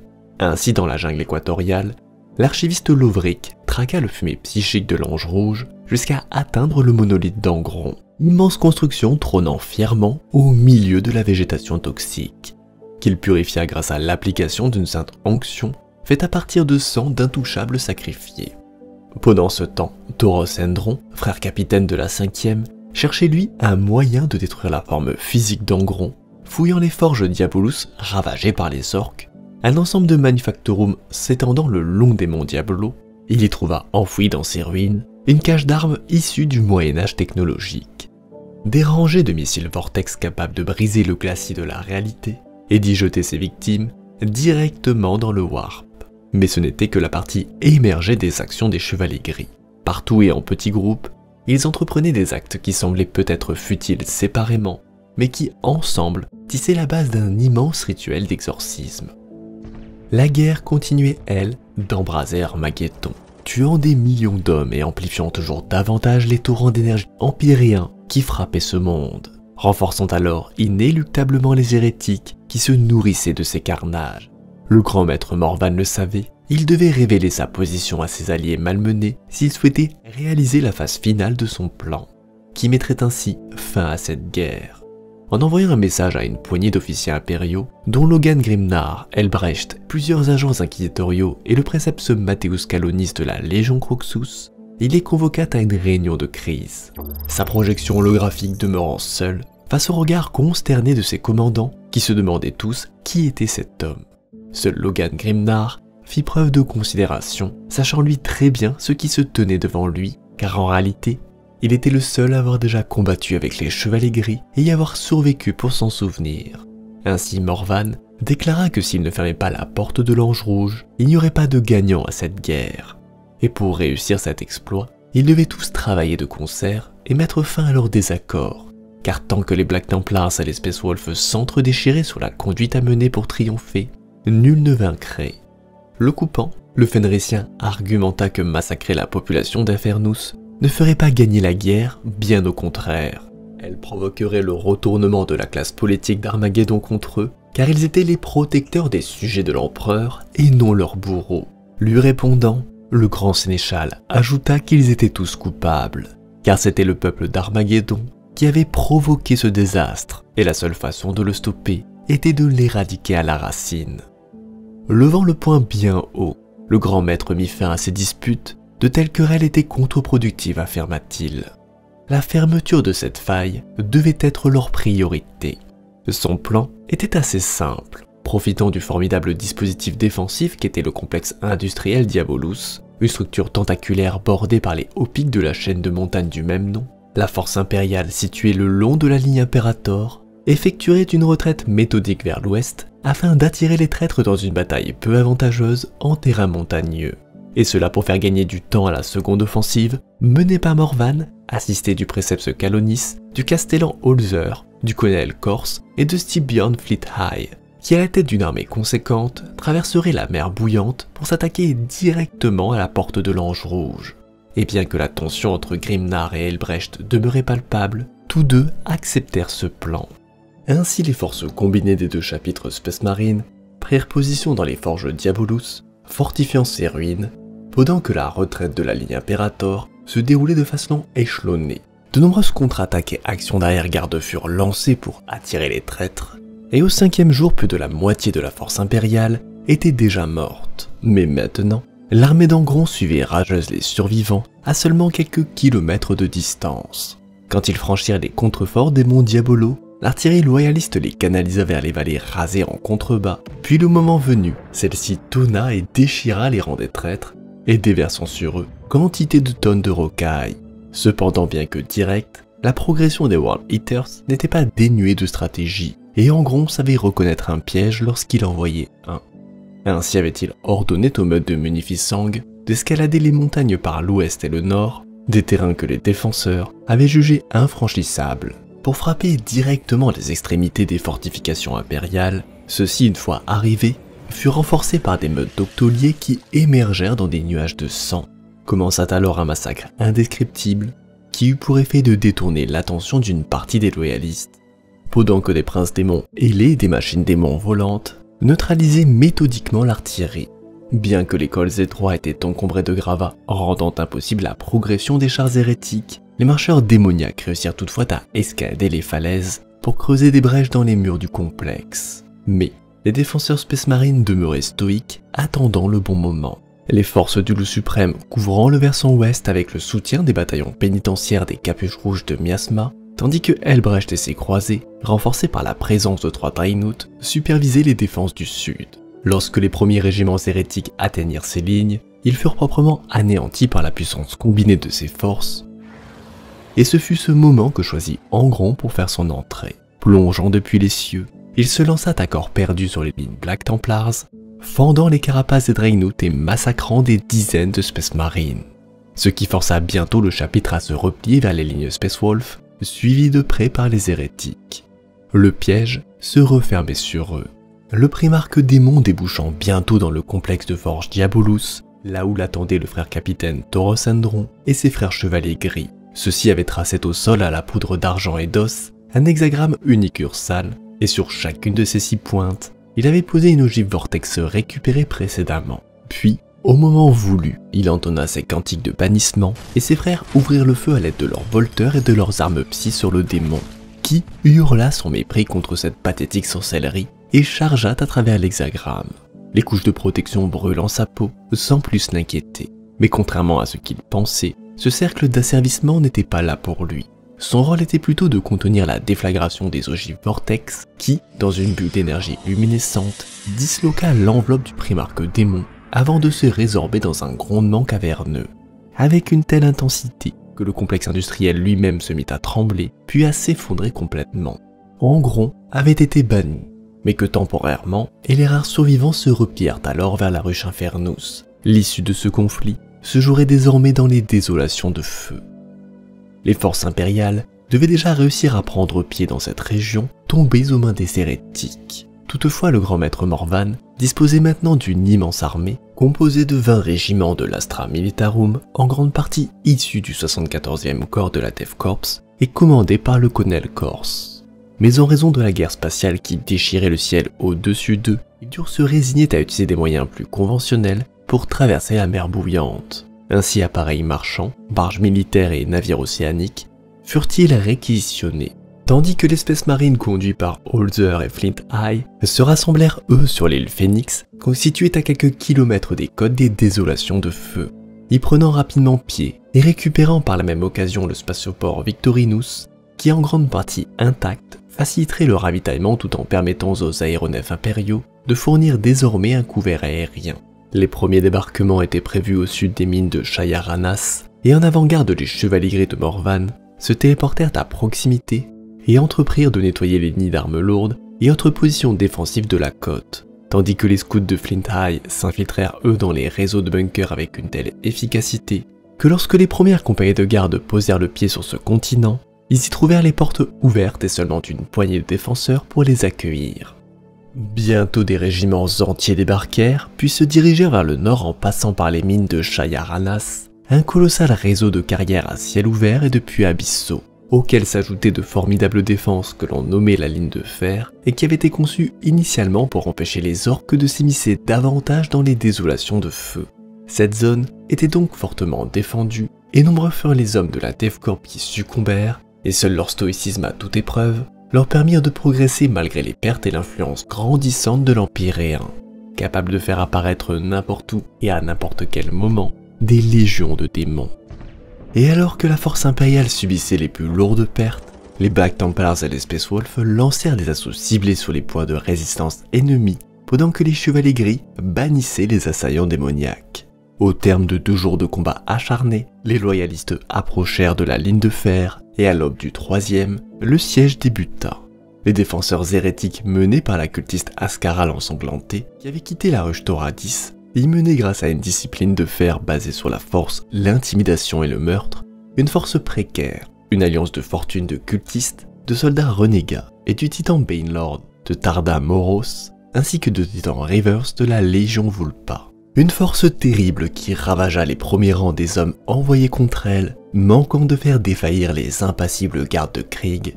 Malheureusement, leur soif de sang était trop grande, et rapidement la défense perdit de sa cohérence pour se transformer en un maelstrom de combats individuels, dont l'émergence des eaux polluées de la bouillante, des titans Warlord Iraferum et Cataphractis Pugnus, fraîchement réparés, fit basculer le conflit, forçant les marcheurs hérétiques à se replier face à la colère de leurs cousins, et marquant la première grande victoire impériale sur ce continent.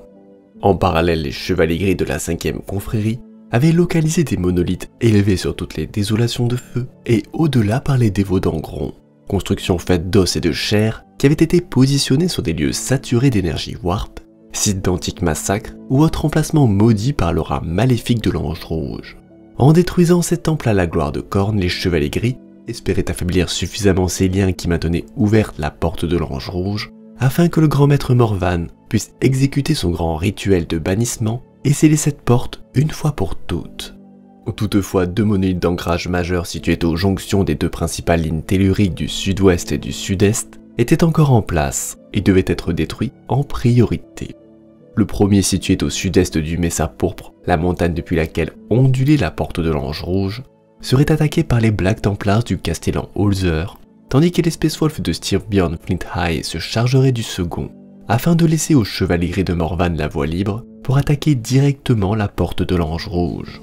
Le monolithe du sud-ouest se dressait au-dessus d'une étendue aride, criblée de cratères, au sommet desquels avait été gravée une tête géante d'un démon de cornes, aux traits tordus par une expression rageuse. À sa base s'élevait la citadelle de bronze, un enchevêtrement de bâtiments aux toits brillants et aux remparts bardés de pointes. Une place forte lourdement défendue, dont les désolations qui l'entouraient n'offraient aux attaquants que très peu de couverts. Sans soutien d'artillerie, l'assaut de Holzer tournerait rapidement au désastre, et lui fallait donc s'emparer des plateaux à proximité, positions surélevées depuis lesquelles il pourrait alors couvrir leur avancée. Ainsi, pendant que l'artillerie prenait place dans les hauteurs, les régiments blindés de Talarn et de la Légion d'Acier faisaient eux un détour par l'ouest dans l'espoir de déborder le flanc ennemi, laissant ainsi aux Black Templars et aux fantassins d'Ursani la lourde tâche de réaliser un assaut frontal sur les fortifications. Une avancée laborieuse où hommes et véhicules moururent par milliers, tandis que les lourdes portes d'airain s'ouvrirent, libérant alors des vagues de démons sur les assaillants et offrant ainsi le champ libre aux Chevaliers Gris pour se téléporter au cœur de la citadelle affaiblie, y aspergeant l'intérieur d'eau bénie de titans et entonnant les litanies de purification afin d'arracher le monolithe à l'influence néfaste de l'Empyréen.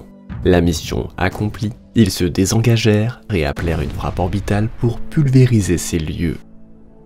Pendant que les combats faisaient rage autour de la citadelle de bronze, Styrbjörn Flint High, à la tête de ses Space Wolves et des détachements de la Death Corps, se lancèrent à l'assaut du monolithe sud-ouest. Une ziggourate de roches noircies et d'eau blanchie, ornée de crânes et de gargouilles grimaçantes, dont les gueules, hérissées de crocs, vomissaient des fontaines de liquide nauséabond, composés de sang, de bronze fondu et d'entrailles. Des échafaudages chargés de crânes et de manières effroyables se dressaient sur ses flancs crénelés, et autour de sa base s'agitaient d'affreuses masses de chair charcutée de tendons couturés, un spectacle qui avait offert à ce lieu le nom tragique de Carnaèdre, une abomination qui dominait l'étendue rocheuse, criblée de crevasses et traversée de nappes de prométhium que les courants du Warp faisaient bouillir et exploser, un terrain difficile, impraticable pour les engins, qui força Styrbjörn à choisir un assaut frontal avec son infanterie, et les impériaux traversant ce marécage incandescent depuis lesquels surgissaient à tout moment autant de démons que de World Eaters, menés par Jarok Skrell et ses octoliers. La diversion sanglante débutée, les Chevaliers Gris débarquèrent directement sur le flanc de la ziggourate pour y commencer leur rituel, ce qui alerta alors Jarok et ses hommes qui abandonnèrent leur combat contre les Space Wolves pour gravir à toute vitesse les flancs du Carnaèdre dans l'espoir d'entraver les Chevaliers Gris. Gavé par les énergies Warp, Jarok faisait un carnage contre les hommes de Titan, et les voyant en difficulté, Styrbjörn Flint High se précipita à leur secours. L'acier claqua, le sang coula et les deux champions s'infligèrent de terribles blessures, jusqu'à ce que dans un dernier effort, le Space Wolf n'enfonce sa hache dans le crâne du Seigneur du Massacre, qui explosa dans une gerbe d'entrailles et de fragments d'os. Son sacrifice ayant offert le temps nécessaire afin d'accomplir le rituel. La surface d'obsidienne se fissura alors, puis implosa dans une détonation colossale qui engloutit les derniers Space Wolves, tandis que les Chevaliers Gris survivants activaient leurs balises de téléportation. L'explosion du Carnaèdre engendra un séisme qui se répandit dans tout le Mesa Pourpre, au sommet duquel trônait la masse tourbillonnante de la porte de l'Ange Rouge, qui vacilla lentement, affaiblie mais pas encore détruite. Pendant que les forces Space Wolf et Black Templars s'employaient à détruire les monolithes d'ancrage, le grand maître Morvan menait son armée à la base du Mesa Pourpre, plateau montagneux sur lequel trônait la porte de l'Ange Rouge. Gavée comme elle était d'énergie Warp, la trame de la réalité elle-même y était perturbée, rendant impossible toute tentative de téléportation ou de largage aérien, qui se serait alors soldé par une dislocation de leur corps comme de leurs âmes. Ainsi ce fut un assaut mécanisé mené par la Death Corps et les Chevaliers Gris dont Morvan et deux de ses frères engoncés dans un cuirassé Némésis qui se dirigea vers le Mesa Pourpre, alors qu'en parallèle de petites escouades de Space Marine sécuriser les poches de résistance les plus tenaces afin que le gros de l'avancée ne soit pas ralenti. Chaque mètre gagné le fut au prix du sang, mais lentement les loyalistes finirent par atteindre le pied du Mesa pourpre, et ordonnant aux gardes de protéger leurs arrières, les Space Marines gravirent dans un déluge de sang le sommet aplati de la montagne pour atteindre directement les hauteurs du Mesa pourpre, un plateau de plusieurs kilomètres de diamètre, en majeure partie recouvert de nuages noirs zébrés d'éclairs empyréens, au centre duquel flottait la masse embrasée de la porte de l'Ange Rouge, tel un cœur palpitant. Il fallait faire vite, 8 paladins portant chacun un éclat de la lame noire brisée d'Angron dans leurs mains gantelées, se mirent alors autour de la construction, entonnant des litanies mystiques et traçant dans les airs des hexagrammes de feu et de sang. Puis, les 8 éclats s'élevèrent dans les airs, et l'archiviste Torvik y lança son sceptre et prononça les syllabes du sort de scellement. La porte sembla comme se contracter sous la douleur, et des lignes de fracture se dessinèrent dans le maelstrom. Puis, émergeant à un cauchemar, Angron s'en extirpa. Renforcés par cette apparition, les traîtres redoublèrent de vigueur, et une frénésie animale s'empara des combattants. Et même les stoïques gardes de Krieg quittèrent ainsi leur position fortifiée pour se jeter au combat. Débuta alors un jeu sanglant entre Angron et les Chevaliers Gris, celui-ci tranchant et taillant avec facilité dans l'espèce marine. Et seule l'intervention de Morvan et de ses 2 frères dans leur cuirassé Némésis permirent de réduire le massacre, laissant ainsi le temps aux survivants de finir le rituel. Gagnant chaque seconde au prix du sang, le premier frère tomba, puis le second, et enfin ce fut Morvan lui-même qui trépassa, lorsqu'Angron lui planta sa lame enflammée Samniarius dans le torse. Mais il était trop tard, et la dernière syllabe fut prononcée, et usant de ses dernières forces, Morvan pressa alors l'épaule de son cuirassé contre le torse du primarque Thémon, la lame toujours figée dans le torse. Dans une étreinte sanglante, les 2 guerriers disparurent ainsi, piégés de l'autre côté. Des visions fugaces emplirent alors l'esprit du mourant, images d'Armageddon, de bannières levées arborant l'Aquila, de batailles à venir, de champions s'élevant et de héros assassinés. Puis la porte disparut complètement, le laissant alors seul dans ce royaume de folie. Son devoir avait été accompli, et les souffrances d'Armageddon continueraient désormais sans lui. Fin de la 4e guerre pour Armageddon, en espérant qu'elle vous aura plu. Si vous souhaitez discuter ou partager autour de notre passion commune pour ces univers fictionnels, je vous invite à rejoindre le Discord de la chaîne. Sur ce, bonne soirée à vous. Et si vous souhaitez participer au développement de la chaîne, n'hésitez pas à vous abonner, à commenter et à partager la vidéo. La suite, très bientôt.